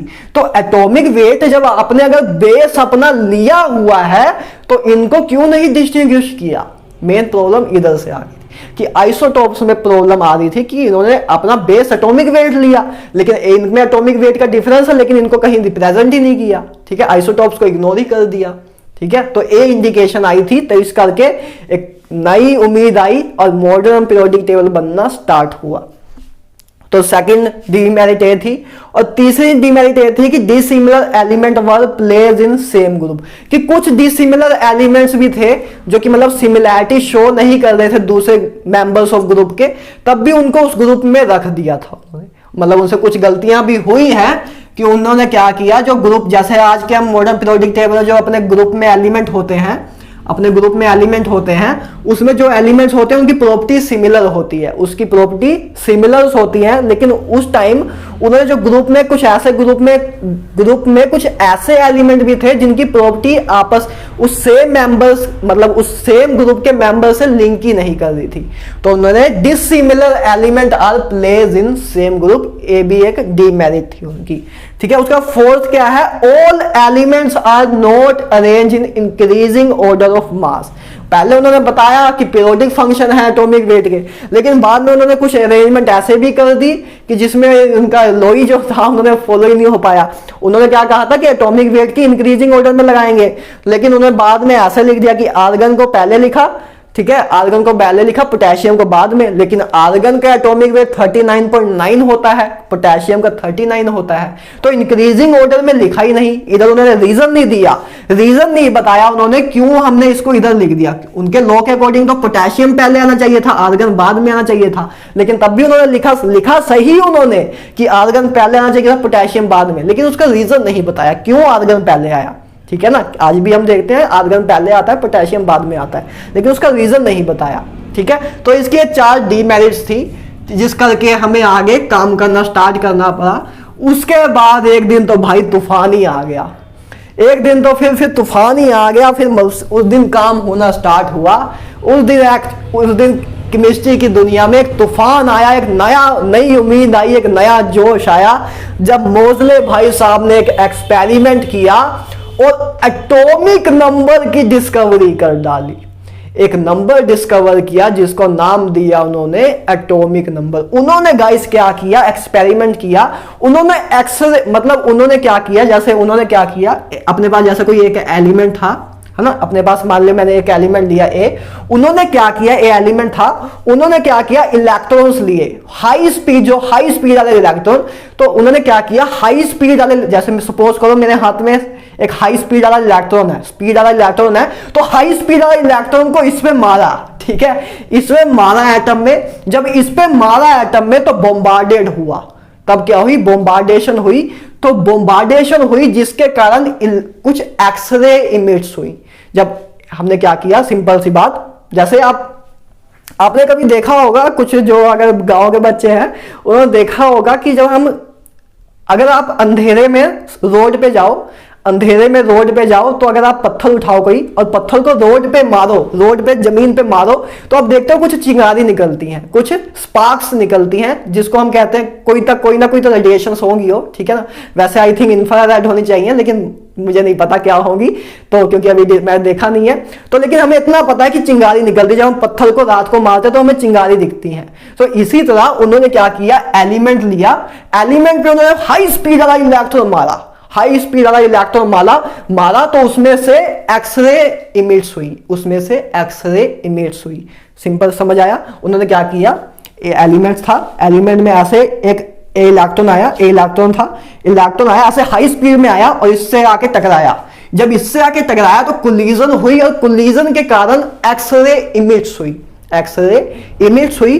तो जो एक्सरे इमिट हुई उसकी फ्रीक्वेंसी से उन्होंने रिलेशन निकाला एटॉमिक नंबर का, कि उन्होंने देखा कि जैसे जैसे हम उन्होंने क्या निकाला, सिंपल सी बात, Z क्या है, atomic number, Z is directly proportional to under root of frequency किसकी, एक्सरे की, ठीक है। उन्होंने निकाला कि जैसे जैसे एलिमेंट हैवी होता जा रहा है, जैसे पहले हमने हाइड्रोजन लिया, ठीक है, उसके बाद हमने हीलियम लिया मान लो, उसके बाद हमने लिया लिथियम लिया, ठीक है, ऐसे लेते गए। तो जैसे जैसे एटॉमिक वेट कह सकते हो जैसे जैसे एटॉमिक वेट या जैसे जैसे एलिमेंट हैवी होता जा रहा है वैसे फ्रीक्वेंसी इंक्रीज होते जा रही है। तो उन्होंने इससे एक नया इतिहास रचना स्टार्ट किया, उन्होंने एक नई चीज डिस्कवर की, एटॉमिक नंबर। उन्होंने बताया कि जैसे जैसे एटॉमिक नंबर, मतलब जिसका एटॉमिक नंबर ज्यादा है वो ज्यादा फ्रीक्वेंसी वाली एक्सरे को इमिट कर रहा है। तो ऐसे एक नई उम्मीद, एक नया इतिहास रचना स्टार्ट हुआ था। तो ए मोज़ले एक्सरे एक्सपेरिमेंट था, उन्होंने बस क्या किया, एलिमेंट्स लिए, उसमें इलेक्ट्रॉन्स को बॉम्बार्ड कराया, ठीक है, तो उसके बाद कोलिजन के कारण कुछ एक्सरे इमिट्स हुई और उसकी फ्रीक्वेंसी से उनको पता लगा कि जिसका एटॉमिक नंबर ज्यादा होगा वो ज्यादा फ्रीक्वेंसी वाली एक्सरे को इमिट करता है। तो उधर से उन्होंने एक नई टर्म दी हमें, एटॉमिक नंबर, ठीक है। तो इधर से एक नई शुरुआत हुई थी, एक नया इतिहास रचना स्टार्ट हुआ था। तो उसके बाद अब बनना स्टार्ट हुआ मॉडर्न पीरियोडिक टेबल। देख रहे हो कितना कुछ हुआ, ठीक है, इतना सब कुछ हुआ तब करके आज आप well profiled systematics periodic table study कर रहे हो। पहले कितना कुछ हुआ, कितने लोगों ने अपनी पूरी जिंदगी निकाल दी है सब करने में, तब जाके आज आप पीरियोडिक टेबल स्टडी कर रहे हो। तो बात करते हैं अब इसके, देखो इसके बाद मोजले भाई साहब ने दिया, उसके बाद आया मॉडर्न पीरियोडिक लॉ। अब आई एक नई उम्मीद, एक नया सच सामने आया कि फाइनल मॉडिफिकेशन यही मिली है, अभी तक की फाइनल मॉडिफिकेशन यही है, ठीक है ना, अभी इससे ज्यादा कुछ मॉडिफाई नहीं हुआ है। फाइनल स्टेटमेंट आपकी इधर आई है कि physical and chemical properties of elements are periodic function of their atomic number. अब एटॉमिक मास खत्म कर दिया गया, अब एटॉमिक मास खत्म कर दिया गया। अब क्या बताया उन्होंने कि जो फिजिकल एंड केमिकल प्रॉपर्टीज हैं वो एलिमेंट्स की, और पीरियोडिक फंक्शन है एटॉमिक नंबर के, एटॉमिक नंबर के, ना कि एटॉमिक मास के। एटॉमिक नंबर के होगा तो अब कोई दिक्कत नहीं आएगी पोजीशन ऑफ आइसोटोप्स के, क्योंकि हर एक आइसोटोप, हाइड्रोजन या प्रोटियम भी कह सकते हो इसको, ड्यूटेरियम और टेरेडियम, इन तीनों का एटॉमिक नंबर तो सेम ही है, एटॉमिक नंबर तो तीनों का ही सेम है, तो तीनों को ही एक पोजीशन दे सकते हैं, तीनों को ही एक पोजीशन दे सकते हैं। तो अब कोई दिक्कत नहीं है, अब कोई दिक्कत नहीं है। जब हमने एटॉमिक नंबर की बात कर ली तब कोई दिक्कत नहीं है, सब कुछ क्लियर हो गया और उस दिन एक नया इतिहास रच दिया गया था केमिस्ट्री की दुनिया में। क्लियर है बात। तो अब हम नेक्स्ट स्लाइड में बात करेंगे मॉडर्न पीरियोडिक टेबल के बारे में। आज हम देखेंगे डिटेल में मॉडर्न पीरियोडिक टेबल को करेंगे, उसके बाद कुछ अपने फैक्टर्स करेंगे, पीरियोडिसिटी के बारे में थोड़ा देखेंगे, और पीरियोडिसिटी के जो अंदर फिजिकल प्रॉपर्टीज हैं उनको डिटेल में डिस्कस करेंगे, जैसे कि इलेक्ट्रोनेगेटिविटी क्या होता है, आयोनाइजेशन पावर क्या होती है, इन सब के बारे में डिस्कस करेंगे। तो सबसे पहले इसका स्क्रीनशॉट लो, फिर आगे मूव ऑन करते हैं। तो ले लो इसका स्क्रीनशॉट लो जल्दी से। तो हाँ भाई लोग, तो चलो यार नेक्स्ट स्लाइड करते हैं गाइस। हमने मेंडलीव पीरियोडिक टेबल तक कर चुके हैं, अब बात करते हैं आगे मॉडर्न पीरियोडिक टेबल पे। ठीक है, मॉडर्न पीरियोडिक लॉ हम कर चुके हैं। हमने क्या देखा था मॉडर्न पीरियोडिक लॉ? मॉडर्न जो आज के टाइम में हम जो फॉलो करते हैं वो लॉ क्या है? Physical and chemical property of elements are periodic function of atomic number. याद रखना, एटॉमिक नंबर हम लेके अब चलते हैं, एटॉमिक मास नहीं लेते। मोजले ने स्टार्ट किया था, मोजले भाई साहब ने स्टार्ट किया था, फिर उसी पे मॉडर्न लॉ बना था, और उसी लॉ के बेस पे फिर एक आपके पास टेबल बना जिसको बोलते हैं मॉडर्न पीरियोडिक टेबल। वैसे नाम में मॉडर्न है लेकिन है बहुत पुराना है, ठीक है, इसके नाम पे ना जाना, है बहुत पुराना, बहुत साल हो गए हैं इसको। तो बात करते हैं मॉडर्न पीरियोडिक टेबल की। तो बेस क्या है इसका? Atomic number. ठीक है, मॉडर्न पीरियोडिक लॉ का मतलब इसका बेस क्या है? Modern periodic law. Modern periodic law का बेस क्या है? Atomic number. तो सिंपल सी बात है यार, मॉडर्न पीरियोडिक टेबल का बेस क्या है? Base on atomic number. Atomic number पे बेस है। मेंडलीव किस पे बेस था? एटॉमिक मास पे या एटॉमिक वेट पे बेस था। ठीक है, अब इसमें आगे थोड़ी बात कर लेते हैं। आपको पता है कि मॉडर्न पीरियोडिक टेबल में 18 ग्रुप्स हैं और 7 पीरियड है। आई होप ये तो पता होगा। ठीक है कि 7 पीरियड्स है, अपने 7 हॉरिजॉन्टल रोज है, ठीक है, एंड 18 अपने क्या है? कॉलम्स हैं। ठीक है, ग्रुप्स अपने 18 हैं। क्लियर है बात? तो नेक्स्ट देखे बात करें तो अब देखो नेक्स्ट पॉइंट मैंने क्या लिखा है? The elements present in a same group have similar properties due to same valence shell electronic configuration. बहुत इंपॉर्टेंट पॉइंट, आपको पता भी है जो एलिमेंट्स एक सेम ग्रुप में जो एलिमेंट होते हैं उनकी प्रॉपर्टी सेम होती हैं। जैसे कि देखो, जैसे अपना lithium, sodium, potassium, rubidium, caesium and francium, इन सब सारे एक ही ग्रुप में बिलोंग करते हैं। तो जो एलिमेंट एक सेम ग्रुप में है उनकी प्रॉपर्टी सिमिलर होती है। क्यों सिमिलर होती है? कभी आपसे कोई पूछ ले कि क्यों सिमिलर होती है, जब एलिमेंट जो सेम ग्रुप के एलिमेंट्स की प्रॉपर्टी सिमिलर क्यों होती है, तो आप क्या बोलोगे? क्योंकि उनकी valence shell electronic configuration same होती है। वैलेंस शेल इलेक्ट्रॉनिक कॉन्फ़िगरेशन का मतलब क्या, अभी बताते हैं।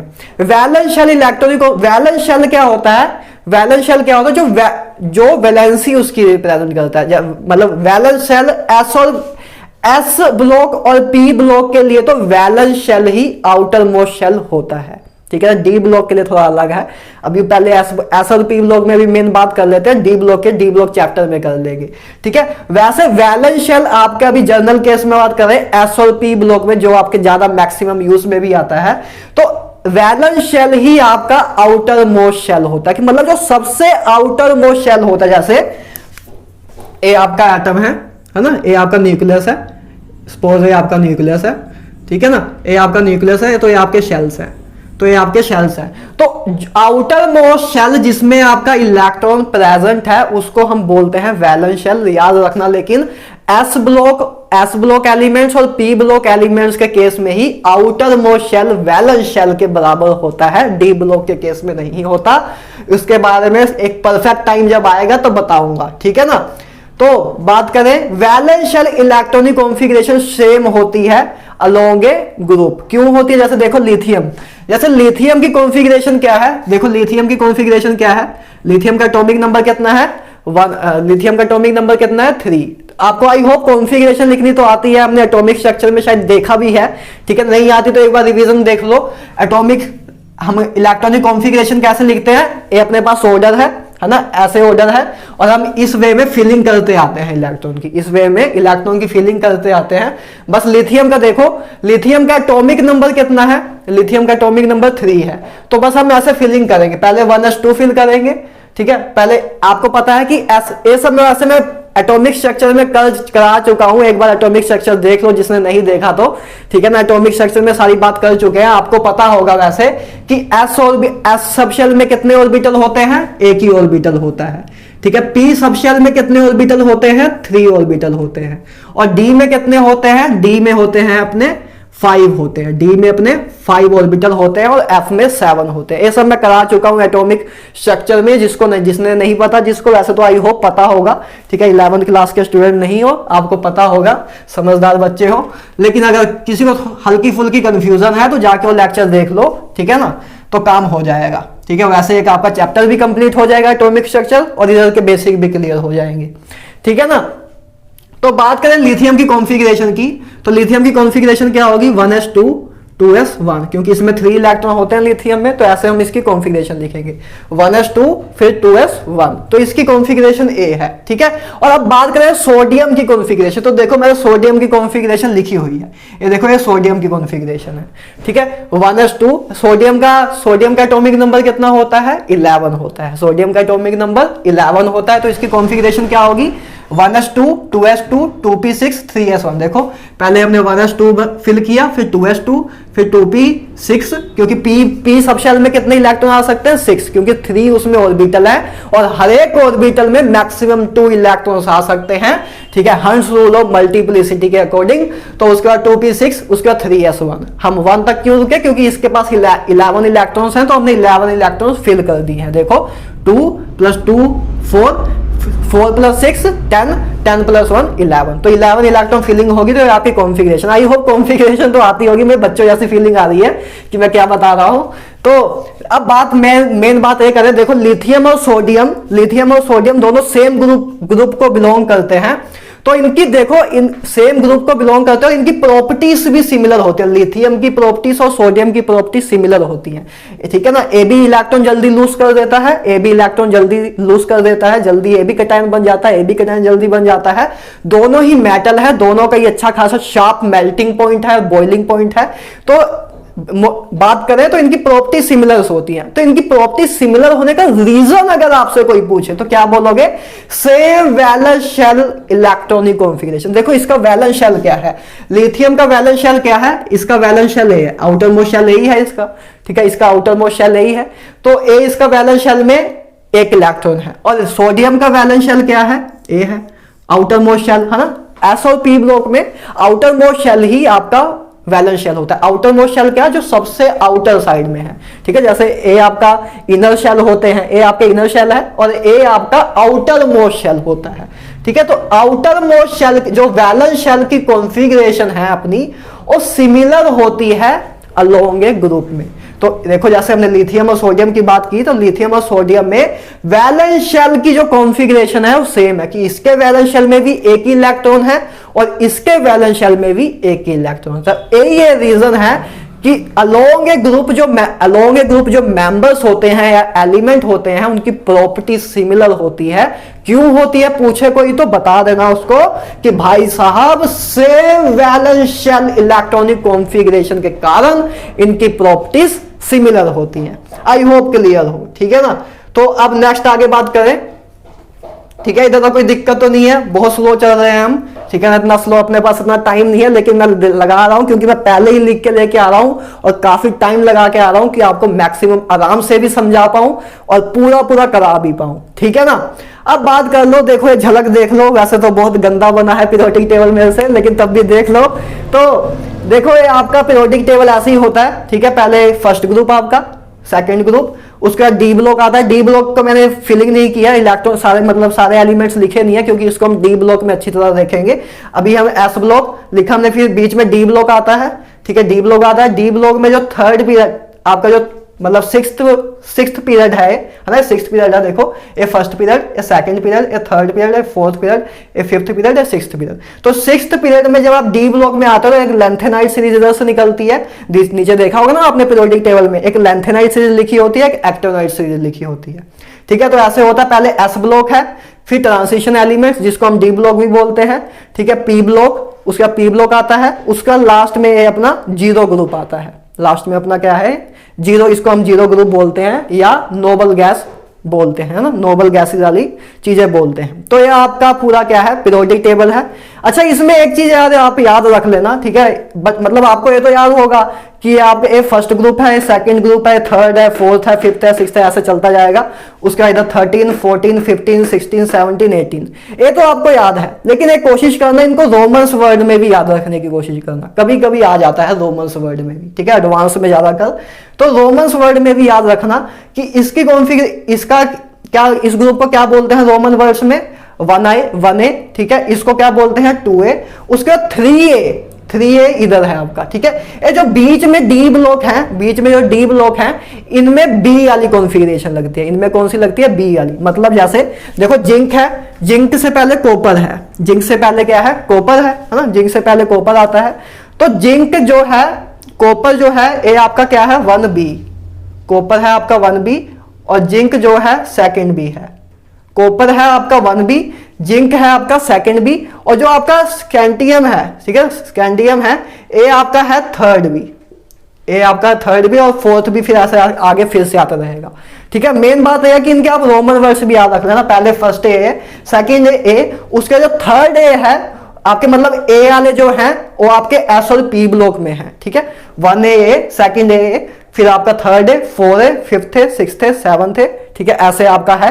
उसके बाद जो आपके बी वाले हैं, तो बी वाला फर्स्ट कौन सा है, फर्स्ट बी क्या है आपका कॉपर वाला ग्रुप, सेकंड बी क्या है आपका जिंक वाला ग्रुप, फिर आपका स्कैंडियम वाला जो ग्रुप है वो थर्ड बी वाला है, थर्ड बी। उसका जो टाइटेनियम होगा, स्कैंडियम के बाद टाइटेनियम, ये सब याद करा दूंगा मैं कि स्कैंडियम के बाद टाइटेनियम कैसे आता है, ठीक है, कैसे याद रखें, तो वो सब करा दूंगा। उसके बाद फोर्थ भी आएगा, ठीक है। उसके बीच में आपका आएगा, बीच में आपके देखो एक आएगा आयरन, कोबाल्ट, निकल, है ना। आयरन, कॉपर से पहले क्या क्या आता है, आयरन, कोबाल्ट और निकल, आयरन, कोबाल्ट और निकल आता है। इन तीनों को इकट्ठे मिला के हम बोलते हैं 7B। इन तीनों ग्रुप को एक साथ मिला के हम बोलते हैं 7B, ठीक है ना। पहले थर्ड बी, फिर फोर्थ भी आएगा टाइटेनियम, ठीक है। उसका वेनेडियम आएगा, फिफ्थ भी, उसका आगे फिर आएगा, ठीक है, ऐसे चलता जाएगा, वेनेडियम आएगा और उसके बाद लास्ट में आपका 7B आएगा। 7B, एक मिनट, 7B आएगा कि देख लेते हैं एक बार। तो देखो ये जैसे, तो ये है अपना 3D ग्रुप, ठीक है। तो आपका देखो, आपका थर्ड भी ये है, ठीक है। इसको याद रखना यार, एडवांस में आ जाता है और बच्चे इसको मिस करके जाते हैं, ठीक है। आपको सीधा दे देते हैं कि scandium is belong to which group, और उधर रोमन में दे देंगे, तो आपको पता होना चाहिए कि थर्ड बी को बिलोंग कर रहा है, ठीक है ना। तो ये देखो, ये थर्ड बी है आपका, ये फोर्थ भी है, ये फिफ्थ भी है, ये सिक्स्थ भी है, ठीक है, ये 7th भी है और तो 8th भी है। वही मैंने कंफर्म करना था, 7th लिखते हैं कि इसको 8, क्योंकि इतना मुझे याद इतना रहता नहीं, मैं सीधा निकाल लेता हूं मेथड से। तो ये आपका 8th भी है। इन तीनों ग्रुप को एक साथ हम 8th भी बोलते हैं, ठीक है। और फर्स्ट भी क्या है आपका कॉपर, सेकंड भी क्या है आपका जिंक। तो मतलब first B A, second A, फिर थर्ड से इधर से 8 तक इधर आते हैं, ठीक है। बात क्लियर है। तो इसे मैं इधर जान के नहीं लिख रहा था, पहले मैंने जान के नहीं लिखा क्योंकि मुझे गंदा सा लग रहा था देखने में, इसी करके अब गंदा भी हो गया। तो चलो कोई बात नहीं, ठीक है ना। इसको याद रखना। इस पे एक मैं वीडियो बना भी दूंगा कि आप कैसे याद रखोगे, इनको कैसे याद रख सकते हो। वैसे चलो एक बार बता देता हूं। देखो इसको फर्स्ट ग्रुप को कैसे याद रखते हैं हम, लीना की रब से फरियाद। कैसे, लीना की रब से फरियाद, ठीक है। आपको आई होप पता भी होगा, ठीक है ना। तो आपका एग्जाम आने वाला है, इतना तो आपको शायद पता हो, लेकिन रिवीजन करा देता हूं। सेकंड ग्रुप को कैसे याद रखेंगे, बेटा मांगे कार स्कूटर बाप राजी, ठीक है। ऐसे हम याद रखते हैं, ऐसे एक सिमेट्रिकल वे में हमें याद रह जाता है। बेटा मांगे कार स्कूटर बाप राजी, ठीक है, ऐसे आप याद रख सकते हो, ठीक है। उसके बाद इसको पी ब्लॉक, एस और पी ब्लॉक में अभी हम याद करेंगे, डी ब्लॉक को हम डी ब्लॉक के टाइम याद करेंगे, एफ ब्लॉक को भी, ठीक है। उसके बाद अपना जो 13 ग्रुप है, बैंगन आलू गाजर इन थाली, ठीक है ना। अब ऐसे याद करते हैं अब, ठीक है, याद कर लो। बैंगन आलू गाजर इन थाली, ठीक है। इसके बाद कहे सीता गीता सुनो प्रभु, ठीक है। उसके बाद नाइट्रोजन वाला, ना पी ऐसे सबके बीच, ठीक है, नाइट्रोजन फैमिली, ठीक है। ए है ओ स्टाइल से टीपो, ओ स्टाइल से टीपो, टीपो होता है कॉपी करना, ठीक है ना। ओ स्टाइल से टीपो, ठीक है। उसके बाद फ्लोरिन, सॉरी, ठीक है, फ्लोरिन क्लोरीन ब्रोमीन आयोडीन 80, ठीक है। तो ये आपको ऐसे भी याद रख सकते हो आप इसको, इसमें तो कोई दिक्कत ही नहीं आएगी, ऐसे भी याद हो जाता है, ठीक है ना। या तो ऐसे भी कर सकते हो, फ्लोरिन क्लोरीन बोले आइडिया आया, ठीक है, फ्लोरिन क्लोरीन बोले आइडिया आया, ठीक है ना। उसके बाद हीना नीना अरीना का एक्सरे रंगीन, ठीक है ना। ये सब आपको ऐसे याद कर सकते हो। एक बार फिर से 2x की स्पीड में फिर से एक बार वापस रिवाइज कर लो और एक जगह पेज में लिख के रख लो, जो भी मैंने बोला है तो याद हो जाएगा, ठीक है ना। तो आगे बात करते हैं। अभी इतना याद रखो, कोई दिक्कत नहीं आएगी, इसको मैं याद भी करा दूंगा आपको किसी ना किसी वीडियो में, ठीक है ना। तो अब आपको ये पता भी होगा, जो दो पहले ग्रुप होते हैं इनको हम एस ब्लॉक बोलते हैं, इनको हम डी ब्लॉक बोलते हैं, जो बीच में आते हैं, ठीक है। बीच में जो आपके ग्रुप है उनको डी ब्लॉक बोलते हैं। ए आपका पी ब्लॉक है और ये लेंथेनाइड्स और एक्टेनाइड जो सीरीज है आपकी, ये एफ ब्लॉक है, ठीक है। तो ये आपका पूरा पीरियोडिक टेबल होता है, ठीक है ना। आई होप क्लियर हो जाता कि अभी हमने बेसिक सी बात की है सारी, ठीक है ना। अब बात करते हैं position of element in group. किसी एलिमेंट की आपसे पोजीशन पूछ ले ग्रुप, मतलब किसी एलिमेंट की पीरियोडिक टेबल में आपसे पोजीशन पूछ ले, ठीक है। ग्रुप नहीं, इन्हें मतलब उसमें बात करनी है हमने, पीरियड में, मतलब टेबल में, सिंपल से टेबल में बात करनी है, ठीक है ना। Position of element in A periodic table, ठीक है। एलिमेंट, किसी एलिमेंट की हमने पोजीशन बतानी है पीरियोडिक टेबल में, तो उसको हम कैसे बताएंगे। तो देखो बस आपको दो चीजें पता है तो आप आराम से किसी भी एलिमेंट की पोजीशन बता सकते हो। एक मिनट, तो अब आप किसी भी एलिमेंट की पोजीशन बता सकते हो, बस आपको पीरियड पता हो, उस एलिमेंट किस पीरियड को बिलोंग करता है और किस ग्रुप को बिलोंग करता है। ये दो चीजें पता हो तो आप किसी भी एलिमेंट की क्या बता सकते हो, पोजीशन बता सकते हो। जैसे देखो, जैसे आपको बोरॉन की पोजीशन बतानी है, बोरॉन की पोजीशन बतानी है, तो आप कैसे बता सकते हो। आप कह सकते हो the element boron is a element which is belong to, कौन से ग्रुप पीरियड को बिलोंग कर रहा है, सेकेंड पीरियड को और 13 ग्रुप को। तो अगर आपसे कोई पूछ ले, अगर आपसे क्वेश्चन आए जेईई या नीट में आ गया, किस which element is belong to second period and 15 group, sorry second period, चलो सेकंड पीरियड एंड 15 ग्रुप ही ले लो मान लो, तो कौन सा एलिमेंट आपसे पूछेंगे उधर, ठीक है। कौन सा एलिमेंट है जो सेकंड पीरियड एंड 15 ग्रुप को बिलोंग कर रहा है। तो ये पीरियड और ग्रुप अगर आपको जब पता लग जाता है तो आपको एग्जैक्ट पता लग जाता है कि कौन से एलिमेंट की बात कर रहे हैं। तो देखो आपको पूछा है, क्वेश्चन क्या है, सेकंड पीरियड एंड 15 ग्रुप। तो सेकंड पीरियड तो आपका ये है, ये आपका सेकंड पीरियड है। 15 ग्रुप तो ये आपका 13 ग्रुप है, ये 14 है, ये 15 ग्रुप है। तो बात कर रहे हैं नाइट्रोजन की। तो आपको 4 ऑप्शन दिए होंगे, बोरोन, कार्बन, नाइट्रोजन, ऑक्सीजन, तो आप लगाओगे नाइट्रोजन, दैट्स ऑल, ठीक है ना। तो ये आपका ऐसे आप पोजीशन निकालते हो, ठीक है ना। इसके कुछ रूल हैं, वैसे तो मैं इस रूल को ज्यादा याद नहीं रखता क्योंकि ऐसे ही मेरे दिमाग में सारा पीरियोडिक टेबल है, लेकिन तब भी आपको बता देता हूँ, ज्यादा अगर नहीं आपको एक्सपीरियंस से याद होती हैं इस पूरा पीरियोडिक टेबल माइंड में, तब भी मैं आपको एक नॉर्मल कंडीशन में बता देता हूं जो जर्नल बताते हैं। तो सबसे पहले पीरियड कैसे फाइंड करें। पीरियड फाइंड करने, देखो कुछ भी चीजें फाइंड करनी है तो आपको बस इलेक्ट्रॉनिक कॉन्फ़िगरेशन आनी चाहिए। इलेक्ट्रॉनिक कॉन्फ़िगरेशन आपने लिख दी तो काम खत्म हो जाएगा। देखो कैसे होगा, पीरियड फाइंड करना है तो पीरियड के लिए क्या करेंगे, बिगेस्ट क्वांटम प्रिंसिपल लिखना चाहिए था बीच में, biggest principal quantum number in configuration. ठीक है कि biggest principal quantum number, I hope clear हो सबको, जिसको नहीं क्लियर है एटॉमिक स्ट्रक्चर जाके देख लेना। तो biggest principal quantum number in configuration जो होगा वही अपनी क्या होगा, वही अपना पीरियड होगा। अभी सब बताऊंगा कि कैसे इसको अप्लाई करना है, एग्जांपल दिए हैं, पहले एक बार देख लो। ठीक है, और अगर हमें बताना हो कि कोई एलिमेंट है, अगर हमें बताना हो कि कार्बन कौन से ब्लॉक में लाई करता है, तो ब्लॉक के बारे में बताना है तो क्या करेंगे, check entry of last electron in a configuration is in a which orbital. ठीक है कि आपको ये देखना है कि लास्ट इलेक्ट्रॉन जो है, जो आप कॉन्फ़िगरेशन लिखते हो, जैसे आपने कॉन्फ़िगरेशन लिखी है तो जैसे लास्ट इलेक्ट्रॉन आपको देखना है कि कौन से ऑर्बिटल में लाई करता है। जब ये एस ऑर्बिटल में लाई करता है तो ये एस ब्लॉक को बिलोंग करता है। तो हम कहते भी हैं कि सोडियम जो है अपना एस और मतलब अपना एस ब्लॉक में लाई करता है। ठीक है, तो ऐसे आप देख सकते हो पीरियड कैसे, biggest principal quantum number, block आपको check entry of last electron. ठीक है, ग्रुप के बारे में बात करें तो ग्रुप ब्लॉक पे डिपेंड करता है, इसलिए मैंने बीच में ब्लॉक भी कराया।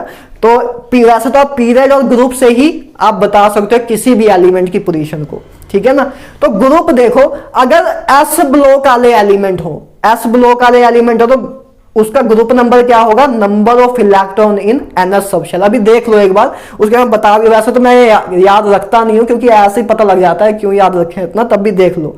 ठीक है, तो पी ब्लॉक अगर एलिमेंट पी ब्लॉक का हो तब हम ग्रुप नंबर कैसे निकालते हैं, number of electron in NP subshell plus 12 करते हैं। ठीक है, डी ब्लॉक का ग्रुप नंबर कैसे निकालते हैं, डी ब्लॉक एलिमेंट्स का number of NS plus n-1 D electrons. ठीक है, नंबर ऑफ कितने एनएस इलेक्ट्रॉन है और कितने n-1 डी सबशेल में इलेक्ट्रॉन्स है। तो अब देखो मैं इसको ऐसे बताता हूं एग्जांपल से। जैसे देखो आपके पास हमने 4 एग्जांपल ली हैं। पहली एग्जांपल है नाइट्रोजन की आई होप आप कॉन्फ़िगरेशन लिख सकते हो। नाइट्रोजन का एटॉमिक नंबर कितना होता है, 7 होता है, तो आप 7 तक फिलिंग कर सकते हो। पहले देखो 1s2 2s2 2p3, देखो हम ऐसी फिलिंग करते हैं 1s2 2s2 उसके बाद 2p3, तो आपने 7 इलेक्ट्रॉन फिल कर दिया, उधर ही रोक दिया। तो ये आपका नाइट्रोजन है। आपसे अगर आप पूछे कोई कि बताओ एक कौन से पीरियड को, कौन से ब्लॉक को या कौन से ग्रुप को बिलोंग करता है, तो बस आप कॉन्फ़िगरेशन लिखो, सब कुछ आपको पता लग जाएगा। सबसे पहले मान लो आपसे पूछ लिया कि किस पीरियड को बिलोंग करता है, तो पीरियड के बारे में बताना है तो आपको क्या देखना है, मतलब हाईएस्ट या बिगेस्ट प्रिंसिपल क्वांटम नंबर। तो बिगेस्ट प्रिंसिपल क्वांटम नंबर इधर क्या है, 2 है। देखो बिगेस्ट प्रिंसिपल क्वांटम नंबर क्या है, n की वैल्यू इधर बिगेस्ट कौन सी है, 2 है। तो आप कह सकते हो कि नाइट्रोजन जो है वो सेकंड पीरियड को बिलोंग करता है। तो आप देख भी सकते हो नाइट्रोजन आपका सेकंड पीरियड को बिलोंग करता है। हाइड्रोजन और हीलियम फर्स्ट ग्रुप में है, फर्स्ट पीरियड है, और नाइट्रोजन आपका सेकंड पीरियड में। तो अगर आपको कोई पीरियड पूछे तो आप कॉन्फ़िगरेशन लिखोगे, उसमें जो बिगेस्ट प्रिंसिपल क्वांटम नंबर होगा वही उसका पीरियड होगा। ठीक है, अगर आपसे कोई पूछ ले कि इसका ग्रुप क्या है, अगर आपसे कोई पहले मान लो आपसे कोई पूछ ले इसका ब्लॉक क्या है, तो इसका ब्लॉक क्या होगा, ब्लॉक देखो इसका क्या है, ब्लॉक के लिए क्या देखोगे, लास्ट इलेक्ट्रॉन कौन से सबशेल में गया।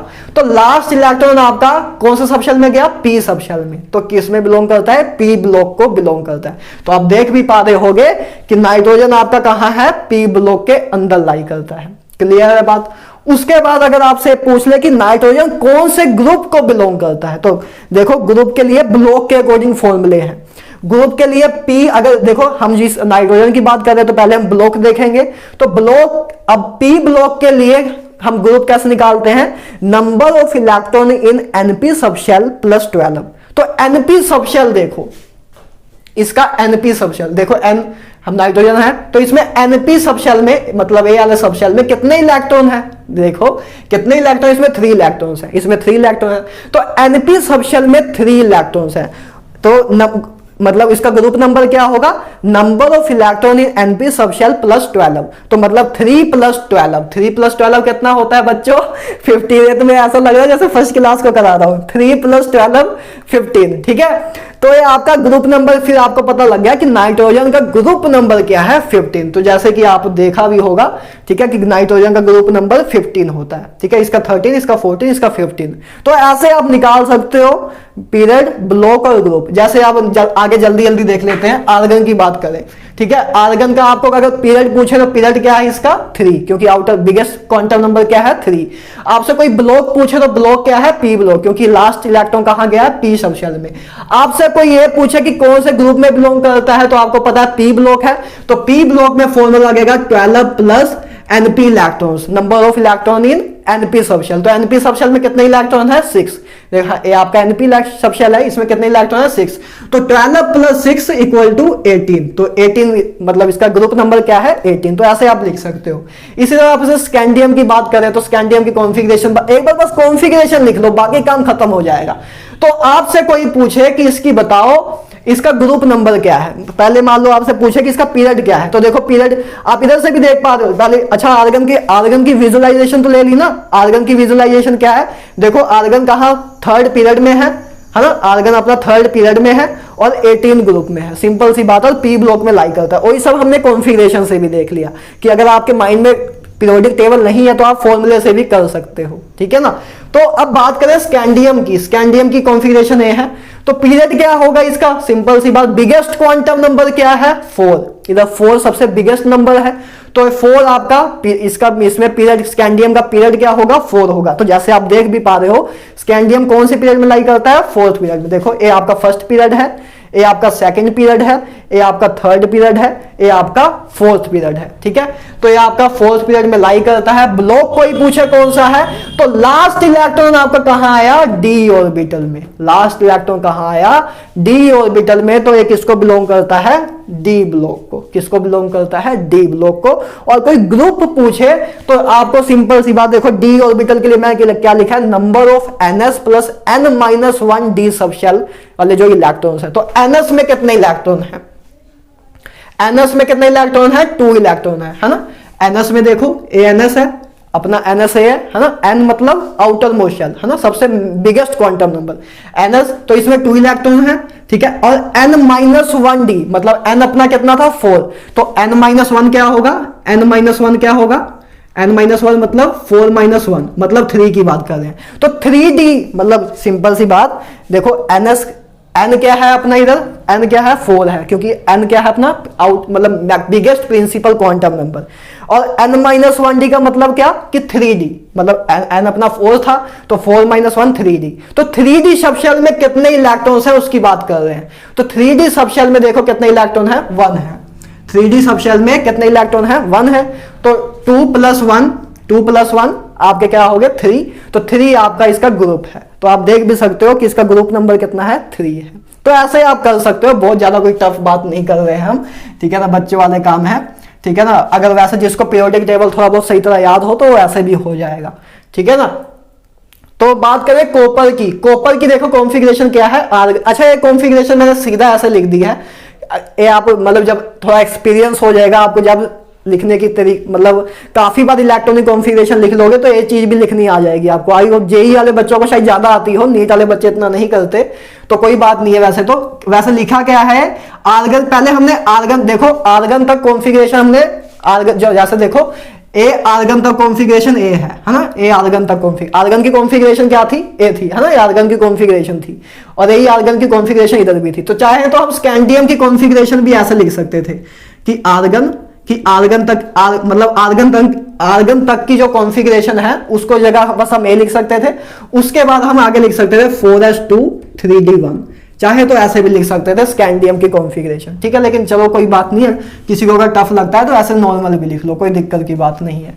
तो कॉपर में आर्गन पहले लिखा, उसका 4s1 3d10। एक कॉन्फ़िगरेशन याद रखना, वैसे जब आप करोगे तो जैसे देखो आप करोगे तो आपकी वैसे कॉन्फ़िगरेशन आप जनरली लिख के देख लेना, ठीक है ना। इसकी कॉपर की कॉन्फ़िगरेशन इस रूल के अकॉर्डिंग लिख के देख लेना।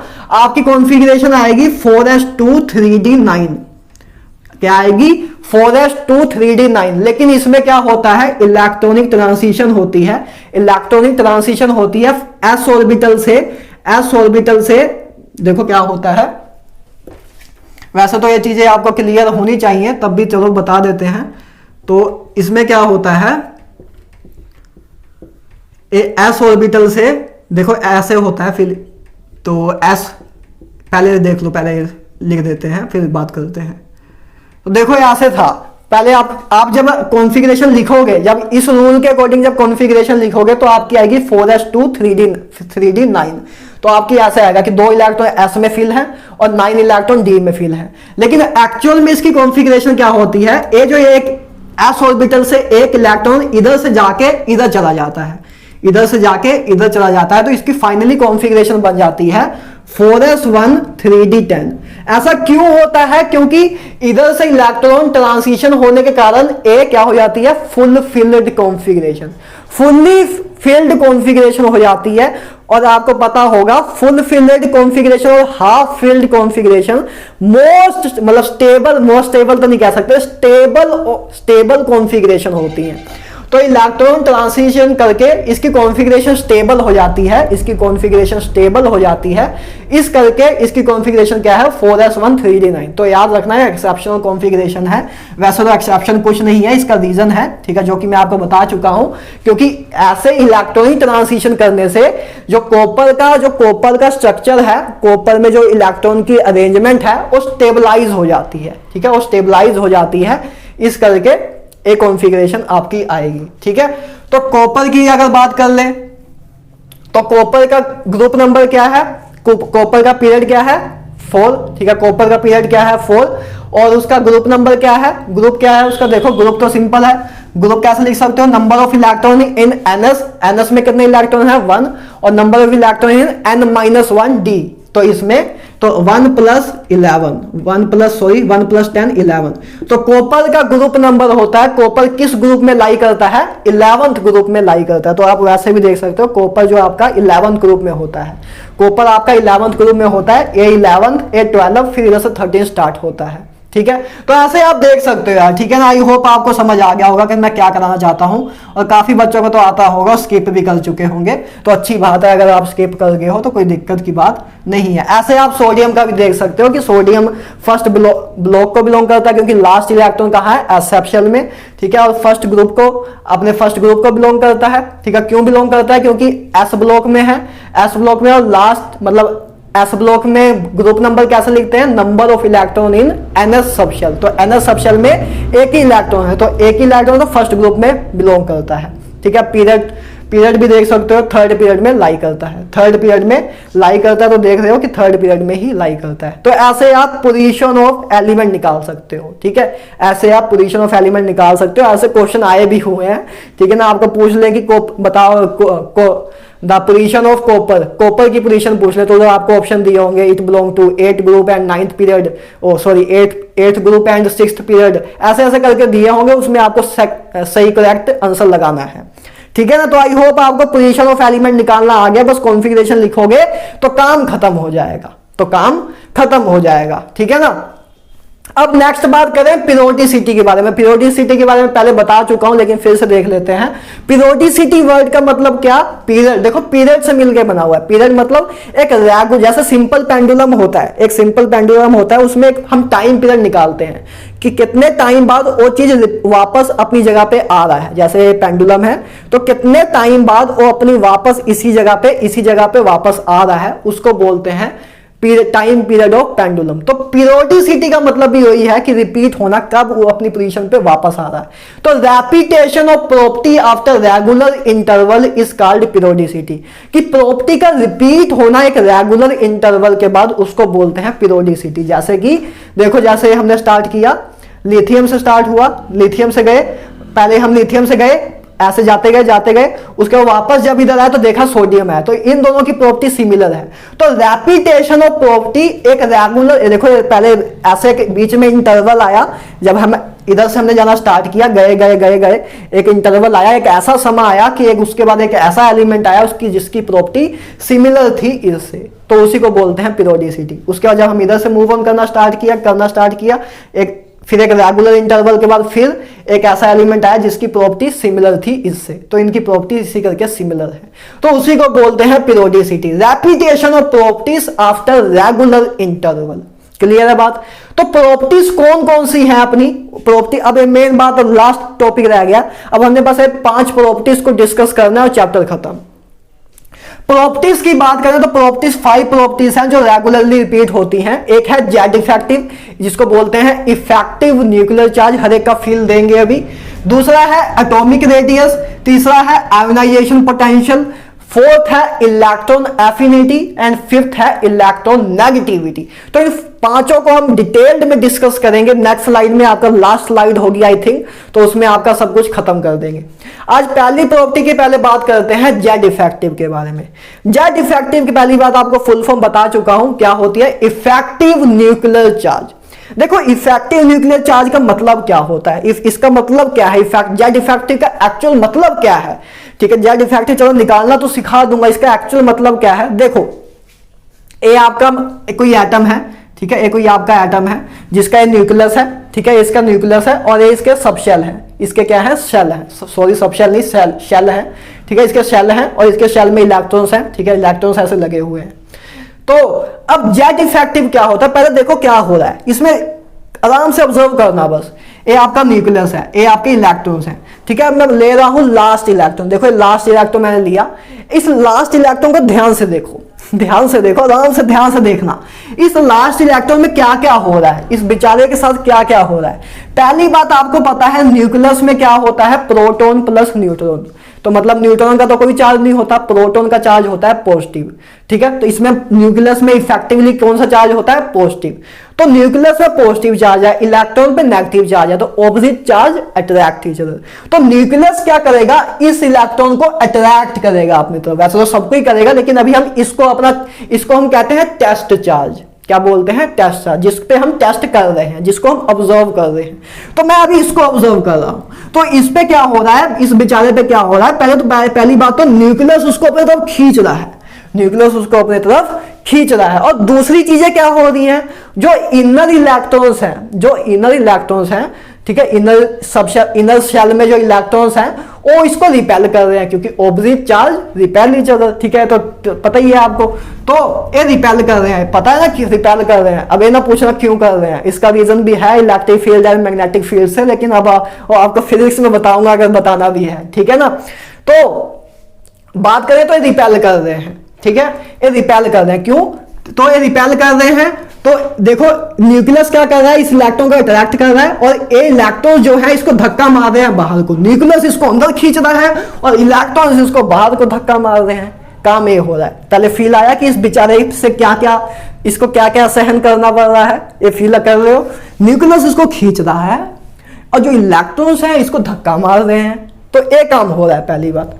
तो अब देखो तो जेड इफेक्टिव क्या है, जेड इफेक्टिव है कि effectively force of attraction between nucleus and outer most electron is called Z effective.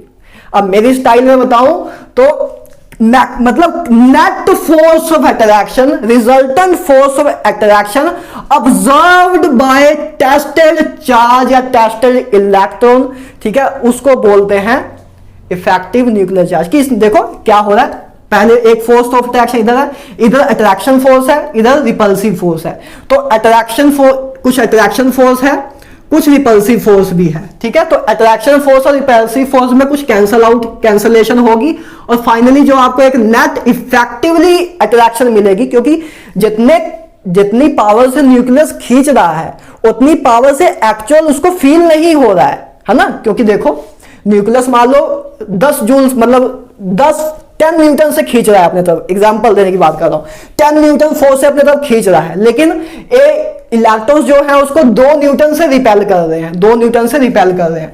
तो आपको न्यूक्लियस जो है आपका वो 10 न्यूटन से खींच रहा है इलेक्ट्रॉन को, और इलेक्ट्रॉन आपके उसको बेचारे को 2 न्यूटन से रिपेल कर रहे हैं। तो फाइनली वो कितने न्यूटन से अट्रैक्ट होगा, 8 न्यूटन से होगा। तो यही बात है कि इफेक्टिवली कौन कितनी फोर्स ऑफ अट्रैक्शन ऑब्जर्व कर रहा है टेस्टेड इलेक्ट्रॉन, उसको बोलते हैं इफेक्टिव न्यूक्लियर चार्ज। आई होप क्लियर हो, ठीक है, आई होप क्लियर हो कि क्या बातें चल रही हैं, ठीक है ना। अब जेड इफेक्टिव आई होप पहले कंसेप्चुअल वे में क्लियर है। अब हम बात करते हैं थोड़ा मैथमेटिकल वे में। तो जेड इफेक्टिव का फॉर्मूला है जेड माइनस सिग्मा।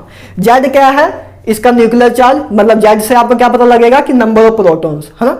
जेड से आपको क्या पता लगता है, नंबर ऑफ प्रोटॉन। तो जितने नंबर ऑफ प्रोटॉन्स ज्यादा होंगे उतने इलेक्ट्रॉन की खींचने की शक्ति ज्यादा होगी, ठीक है। तो जेड लिखा, जेड माइनस सिग्मा। अब सिग्मा क्या है, सिग्मा है स्क्रीनिंग इफेक्ट।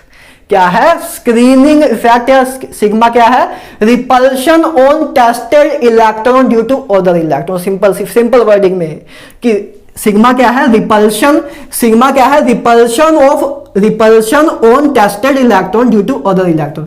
कि टेस्टेड इलेक्ट्रॉन में जो रिपल्शन लग रही है बाय अदर इलेक्ट्रॉन्स, उसको बोलते हैं, क्या बोलते हैं, सिग्मा। उसको बोलेंगे सिग्मा। इस इफेक्ट को क्या बोलते हैं, इसको बोलते हैं स्क्रीनिंग इफेक्ट। इसको क्या बोलते हैं, स्क्रीनिंग इफेक्ट। क्यों बोलते हैं स्क्रीनिंग इफेक्ट, क्योंकि ये जो अंदर इलेक्ट्रॉन्स हैं, ये जो इलेक्ट्रॉन्स हैं, इसको इस इलेक्ट्रॉन को देखो जो इनर इलेक्ट्रॉन्स हैं, ये क्या करते हैं, जो बाहर वाला इलेक्ट्रॉन है उसको स्क्रीन कर देते हैं न्यूक्लियस से अट्रैक्ट करने में। उसके आगे एक स्क्रीन लगा देते हैं कि न्यूक्लियस से उसकी अट्रैक्शन कम हो जाए, उसकी न्यूक्लियस से अट्रैक्शन कम हो जाए, इसलिए इसको बोलते हैं स्क्रीनिंग इफेक्ट। क्या बोलते हैं इसको, स्क्रीनिंग इफेक्ट, ठीक है। तो जेड इफेक्टिव आपका फाइनली क्या आएगा, जेड क्या था, जो न्यूक्लियस फोर्स ऑफ अट्रैक्शन लगा रहा था। सिग्मा क्या है, जो इलेक्ट्रॉन रिपल्सन दे रहे हैं। तो जेड इफेक्टिव क्या होगा, जो ये अट्रैक्ट कर रहा है। जैसे मैंने आपको बताया था कि 10 अपने तरफ अट्रैक्ट कर रहा है और 2 रिपेल कर रहे हैं इलेक्ट्रॉन। 10 न्यूटन अट्रैक्शन फोर्स है, 2 न्यूटन रिपल्सिव फोर्स है, तो फाइनल 8 न्यूटन आपकी जेड इफेक्टिव होगा। तो वही है, जेड क्या है आपका, मतलब net force of actual force of attraction, मतलब force of attraction given by nucleus. And sigma क्या है, repulsive force on a tested electron due to other electron. तो जेड माइनस सिग्मा से आपको एक्चुअल में पता लगेगा कि ये एक्चुअल में कितनी फोर्स ऑफ अट्रैक्शन फील कर रहा है। तो जेड इफेक्टिव वही होता है। तो Z minus sigma is called Z effective. I hope clear हो, ठीक है। अब इसमें कुछ कैलकुलेशन की बात कर लेते हैं। आई कंसेप्चुअल लेवल में मोर देन इनफ हम कर चुके हैं। अब कैलकुलेशन लेवल में बात कर लेते हैं। कैलकुलेशन ऑफ सिग्मा, देखो जेड इफेक्टिव आपको निकालना है, तो जेड तो आप निकाल लोगे, जेड तो एटॉमिक नंबर होता है। सोडियम का जेड क्या होगा, 11, ठीक है, उसका एटॉमिक नंबर ही उसका जेड होगा। तो जेड तो आप निकाल लोगे, लेकिन जेड इफेक्टिव निकालने के लिए आपको सिग्मा निकालना चाहिए। अब बात करते हैं सिग्मा कैसे निकलेगा।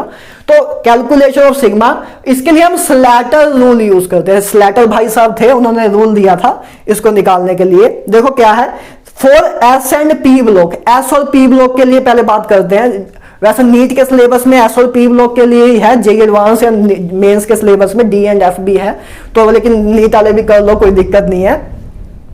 तो for S and P block, S and P block के लिए देखो एन के लिए सिग्मा फॉर 1 इलेक्ट्रॉन। अभी मैं बताऊंगा इसको अप्लाई कैसे करना है, कोई दिक्कत की बात नहीं है। एन के लिए, एन क्या है आपका प्रिंसिपल क्वांटम नंबर। एन क्या है आपका प्रिंसिपल आउटर मोस्ट, मतलब एन क्या है सबसे बिगेस्ट प्रिंसिपल क्वांटम नंबर। तो एन के लिए सिग्मा क्या होगा 0.35, एन माइनस 1 के लिए 0.85। अभी बस देख लो, समझाऊंगा कैसे अप्लाई करना है। उसका एन माइनस 2, एन माइनस 3 ऐसे सोन आगे जितने भी होंगे, उसके लिए सिग्मा की वैल्यू है 1। उसके लिए सिग्मा की वैल्यू है 1, ठीक है। याद रखना सिग्मा फॉर 1 इलेक्ट्रॉन, सिर्फ अभी एक इलेक्ट्रॉन की बात कर रहे हैं, इसकी इंपॉर्टेंस बताऊंगा अभी, ठीक है ना। अब जैसे एग्जांपल से देखते हैं, सीधा तभी समझ आएगा। देखो जैसे नाइट्रोजन है, नाइट्रोजन का मान लो आपको जेड इफेक्टिव निकालना है। तो जेड इफेक्टिव निकालना है तो आपको पता है जेड माइनस सिग्मा होता है। तो जेड आपको पता है नाइट्रोजन का कितना है 7, तो बस बात रहेगी सिग्मा निकाल ले तो काम हो जाएगा, जेड इफेक्टिव निकल जाएगा।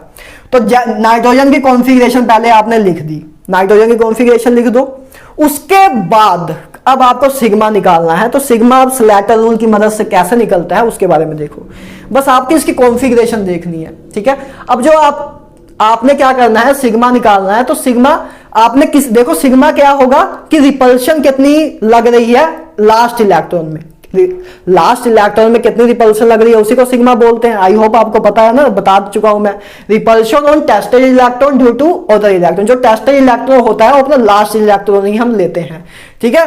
तो इसमें लास्ट इलेक्ट्रॉन क्या है नाइट्रोजन में, एक अपना जो पी ऑर्बिटल में पी सबशेल में जो इलेक्ट्रॉन्स हैं उसमें से कोई एक इलेक्ट्रॉन आपका लास्ट इलेक्ट्रॉन होगा, ठीक है ना। कोई जैसे आपका मान लो पी सबशेल है, ठीक है, पी सबशेल है, तो मान लो पी सबशेल में आपके लास्ट में 3 इलेक्ट्रॉन्स हैं, ठीक है, 3 इलेक्ट्रॉन्स हैं।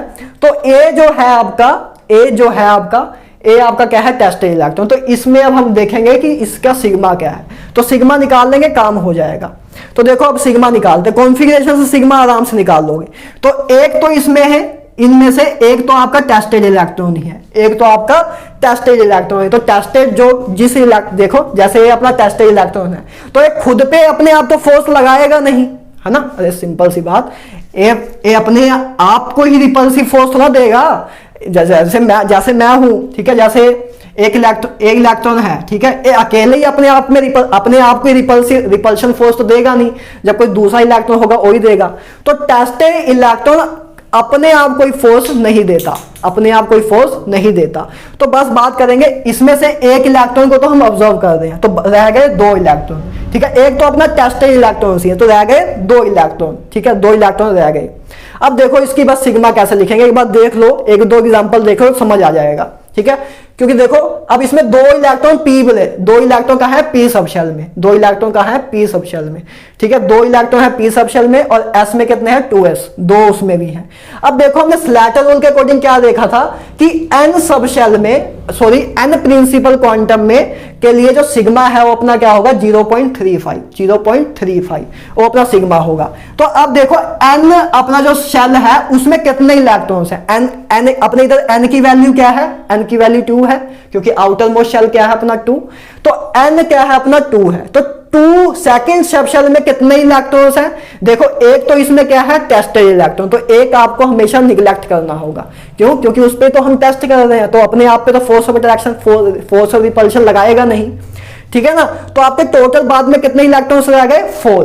देखो एन में आपका एन सबशेल क्या है, ए आपका एन सबशेल है, ये दोनों आपके एन सबशेल है, ठीक है। एन सबशेल में आपके टोटल कितने इलेक्ट्रॉन्स हैं 2 + 2 4 इलेक्ट्रॉन्स हैं जो इस पे रिपल्शन लगा रहे हैं, 4 इलेक्ट्रॉन्स हैं जो इस पे रिपल्शन लगा रहे हैं, जो एन सबशेल को बिलोंग करते हैं, किसको, एन सबशेल को बिलोंग करते हैं। तो 4 इलेक्ट्रॉन्स हैं आपके एन सबशेल में जो कि फोर्स ऑफ अट्रैक्शन, जो फोर्स ऑफ रिपल्शन लगा रहे हैं एक टेस्टेड इलेक्ट्रॉन पे।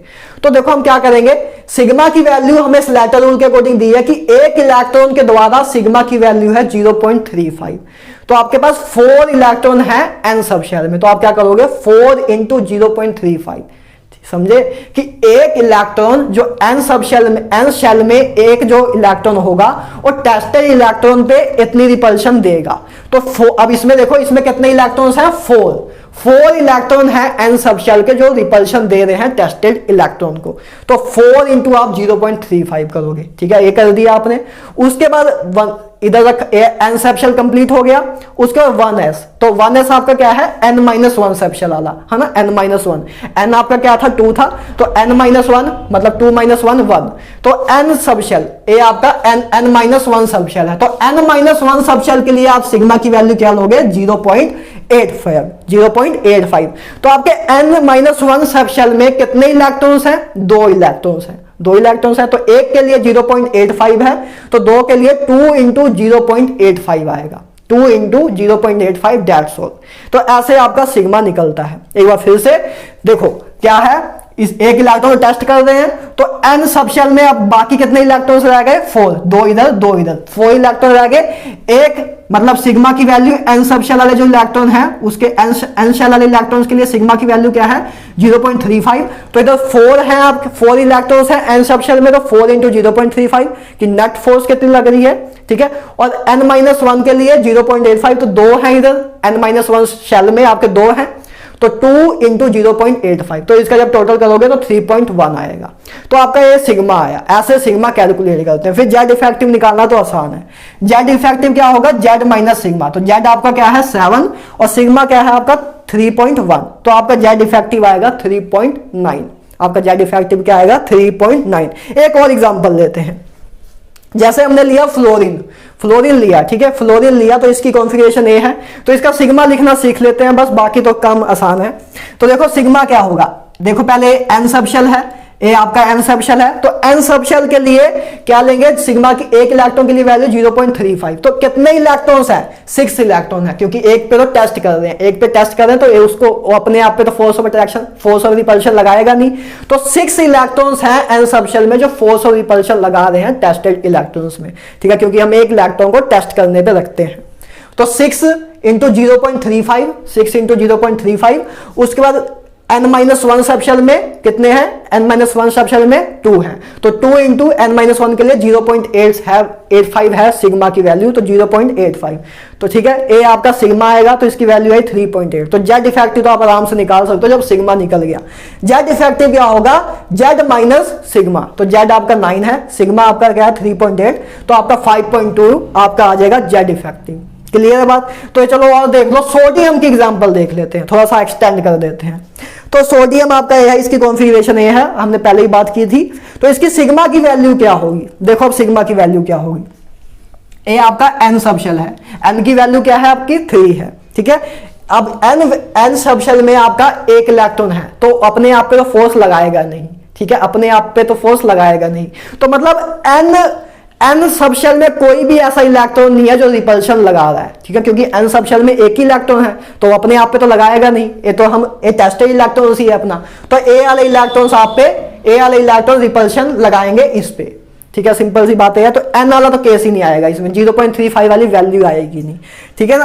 अब एन माइनस ए अपने क्या है, n-1 सबशेल, तो n-1 सबशेल में कितने इलेक्ट्रॉन्स हैं, 2 + 6 8 इलेक्ट्रॉन्स है, तो n-1 के लिए सिग्मा की वैल्यू क्या है 0.85, तो 8 इंटू 0.85, 8 इंटू 0.85 किया, उसके बाद 1s2 के लिए, तो अब अब क्या है, अब ए क्या है अपना n-2 है। अब इधर देखो, इधर 1s, इधर अपना 1s क्या था, इधर अपना 1s क्या था, इधर अपना 1s था n-1, ए क्या था n-1, इसमें हम कौन सी वैल्यू, जब इस केस में हम 1s के लिए कौन सी वैल्यू पुट कर रहे थे 0.85, क्योंकि फ्लोरीन के केस में अपना क्या है, ए n-1 सेक्शन को बिलोंग करता है, लेकिन इसके केस में, सोडियम के केस में 1s आपका क्या है n-2 कैटेगरी में लाई करता है, ठीक है, क्योंकि आपका n इधर क्या है 3, तो n-2 क्या होगा आपका 1, तो ए आपका n-2 है, तो n-2 के लिए वैल्यू क्या आएगी 1, तो आपके n-2 में कितने इलेक्ट्रॉन्स हैं 2,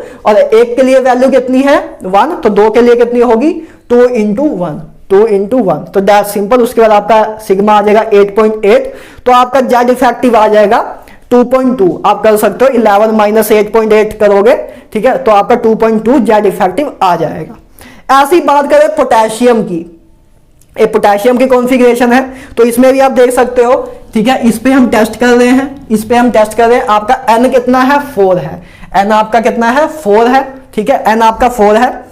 अब हम n में तो कोई ऐसा इलेक्ट्रॉन है नहीं जो फोर्स ऑफ अट्रैक्शन लगा रहा है, क्योंकि n में तो एक ही इलेक्ट्रॉन है, ठीक है। अब बात करें इन पे, ए कितनी फोर्स ऑफ अट्रैक्शन लगा रहे हैं इस पे, तो 8 इलेक्ट्रॉन्स आपके हैं n-1 में, तो n-1 के लिए 0.85 हम वैल्यू यूज करते हैं, तो 8 है, तो 0.85 इंटू 8, ठीक है, 0.85 इंटू 8, ये आपका हो गया इधर तक कंप्लीट, ठीक है, इधर तक आपका कंप्लीट हो गया। उसके बाद ए आपका क्या है n-2, ए आपका क्या है n-2, ए है आपका n-3, तो n-2 हो जाए 3 हो, सबके लिए वैल्यू 1 ही है, तो n-2 में कितने इलेक्ट्रॉन्स हैं 6 + 2, इसमें कितने हैं 8 और इसमें कितने हैं 2, तो 10 टोटल 10 इलेक्ट्रॉन्स हैं, क्योंकि इन तीनों के लिए सिग्मा की वैल्यू तो यही है, क्योंकि n-2 हो जाए n-3 हो, तो ये अपने n-2 है या n-3 है, तो इन दोनों के लिए वैल्यू सेम है। तो अपने कितने इलेक्ट्रॉन्स हैं, टोटल 10 इलेक्ट्रॉन्स है, 10 इंटू 1, क्योंकि 1 है, 10 इंटू 1, तो ये आपका आ जाएगा सिग्मा 16.8। तो जब आप जेड माइनस सिग्मा करोगे तो इसकी वैल्यू आई 2.2, इसकी वैल्यू क्या आई 2.2, क्योंकि आप मतलब पोटेशियम का एटॉमिक नंबर कितना होता है 19, उसमें से माइनस करोगे 16.8 राइट, तो आएगा आपका 2.2, तो ये आपका इसकी वैल्यू आ गई। आई होप आपको अब सिग्मा निकालना आ गया, ठीक है, सिग्मा निकालना आ गया, कोई दिक्कत तो नहीं है, ठीक है ना। अब इसमें एक मेन बात है आपको बतानी है कि मैंने चीजें लिखी क्यों है, एग्जाम्पल जो मैंने लिखी है मेन पर्पस के लिए भी लिखी है, कि आपको समझ आए कि मैंने पर्टिकुलर यही एग्जाम्पल क्यों ली है, क्योंकि मैंने कुछ और भी आपको समझाना है, ठीक है ना, इसको यार देख लेना, ठीक है ना। तो अब देखो इससे हमें जेड इफेक्टिव से हमें कुछ चीजें कंक्लूड होकर मिलेगी। पहली बात देखो, नाइट्रोजन के लिए जेड इफेक्टिव आपका कितना आया था 3.8, फ्लोरीन के लिए कितना आया आपका 5.2, फ्लोरीन के लिए आया आपका 5.2, हम सब निकाल के देख चुके थे। नाइट्रोजन के लिए 3.9 एंड फ्लोरीन के लिए 5.2, ठीक है। और जेड इफेक्टिव होता क्या था, effective force of attraction by nucleus to the last electron, कि इफेक्टिवली न्यूक्लियस लास्ट इलेक्ट्रॉन को कितनी फोर्स ऑफ अट्रैक्शन दे रहा है इफेक्टिवली, ठीक है ना। तो अब देखो नाइट्रोजन में आया 3.9 और फ्लोरीन में आया 5.2, मतलब फ्लोरीन में जेड इफेक्टिव ज्यादा है। मतलब फ्लोरीन के केस में न्यूक्लियस जो है लास्ट इलेक्ट्रॉन को ज्यादा अपने तरफ खींच के रख रहा है। क्या कर रहा है, ज्यादा अपने तरफ खींच के रख रहा है, क्योंकि सिंपल सी बात यह है, जेड इफेक्टिव जितना ज्यादा होगा मतलब उतनी इफेक्टिव फोर्स ऑफ अट्रैक्शन ज्यादा होगी न्यूक्लियस के द्वारा। तो फ्लोरीन की वैल्यू ज्यादा है नाइट्रोजन के कंपैरेटिवली, तो फ्लोरीन का जेड इफेक्टिव ज्यादा होता है। और यही रीजन है। तो इससे क्या कंक्लूजन निकला, इससे कंक्लूजन ए निकला, क्योंकि देखो हमारा ग्रुप ए था, जैसे हम नाइट्रोजन ए रहा फ्लोरीन ए रहा, तो नाइट्रोजन और फ्लोरीन दोनों सेम पीरियड में ही लाई करते हैं, तो हमें पता लगा कि इसीलिए हम कहते हैं, अब आपको रीजन समझ आया होगा क्यों बोलते हैं कि along a period size decreases, along a period size decreases. क्यों डिक्रीज होता है, क्योंकि अलोंग ए पीरियड क्या होता है, शेल सेम रहता है। देखो इसमें भी शेल सेम है, देखो इसमें भी नंबर ऑफ शेल, देखो ये आपका नाइट्रोजन है, जैसे नाइट्रोजन का है, इसमें भी 2 सब शेल है, इसमें भी 2 शेल है, इसमें भी 2 शेल है, ठीक है। दोनों में ही शेल 2 है, इसमें भी 2 शेल है, इसमें भी 2 शेल है, ठीक है, दोनों में ही 2 शेल है। लेकिन इसमें क्या है, इसमें इलेक्ट्रॉन्स की, इसमें जो फ्लोरीन के केस में जो आपका फ्लोरीन है और ये आपका नाइट्रोजन है, तो फ्लोरीन के केस में फोर्स ऑफ अट्रैक्शन इस इलेक्ट्रॉन की ज्यादा है।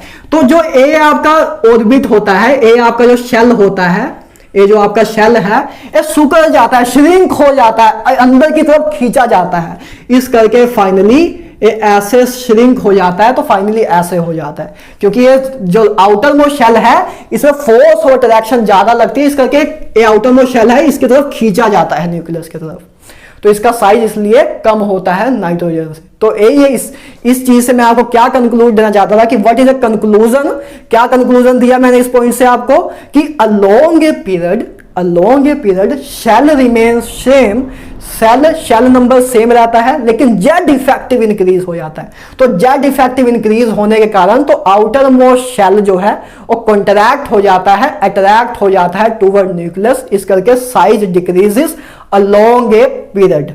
आई होप क्लियर हो, ठीक है ना, आई होप क्लियर हो, इससे ज्यादा डिटेल में कुछ नहीं हो सकता, ठीक है, इससे ज्यादा फील्ड में कुछ नहीं करा सकते, ठीक है ना। अब देखो जैसे मैंने और 2 एग्जांपल ली थी, एक सोडियम लिया था, एक मैंने पोटेशियम लिया था। एग्जांपल इसलिए मैं सोच समझ के ली थी। सोडियम के केस में जेड इफेक्टिव आया था आपका 2.2, पोटेशियम के केस में भी आपका जेड इफेक्टिव आया 2.2। ये आपका है सोडियम, ये है आपका पोटेशियम। तो सोडियम और पोटेशियम के केस में जेड इफेक्टिव आपका लगभग सिमिलर ही आया, इधर तो दोनों ही सिमिलर आ गए, मतलब सेम ही आ गए। तो अलोंग ए ग्रुप, इससे क्या कंक्लूजन निकला। अब देखो सोडियम के केस में क्या होता है, सोडियम कैसा होता है, सोडियम का एटम, उसमें 2 ऐसा सबशेल होते हैं, 2 शेल होते हैं, सॉरी, ठीक है, अगर कभी गलती से सबशेल बोल गया हो तो माफ करना, है ना। तो और इसमें अपने पोटेशियम में 3 होते हैं, 3 शेल होते हैं। तो अब देखो अलोंग ए ग्रुप क्या हो रहा है, अलोंग ए ग्रुप हमने देखा कि जेड इफेक्टिव में तो कोई ज्यादा चेंज नहीं आ रहा है, सोडियम का भी लगभग वही है, पोटेशियम का भी वही है, लेकिन दोनों का जेड इफेक्टिव सेम है, लेकिन पोटेशियम में क्या है, शेल इंक्रीज हो गया, पोटेशियम में नंबर ऑफ शेल इंक्रीज हो गए, इस करके हम कहते हैं कि along a group size increases. क्यों, क्योंकि अलोंग ए ग्रुप क्या होता है, जेड इफेक्टिव लगभग सेम रहता है, लेकिन नंबर ऑफ शेल्स इंक्रीज हो जाते हैं। तो नंबर ऑफ शेल इंक्रीज हो जाएंगे तो साइज इंक्रीज ही हो जाएगा।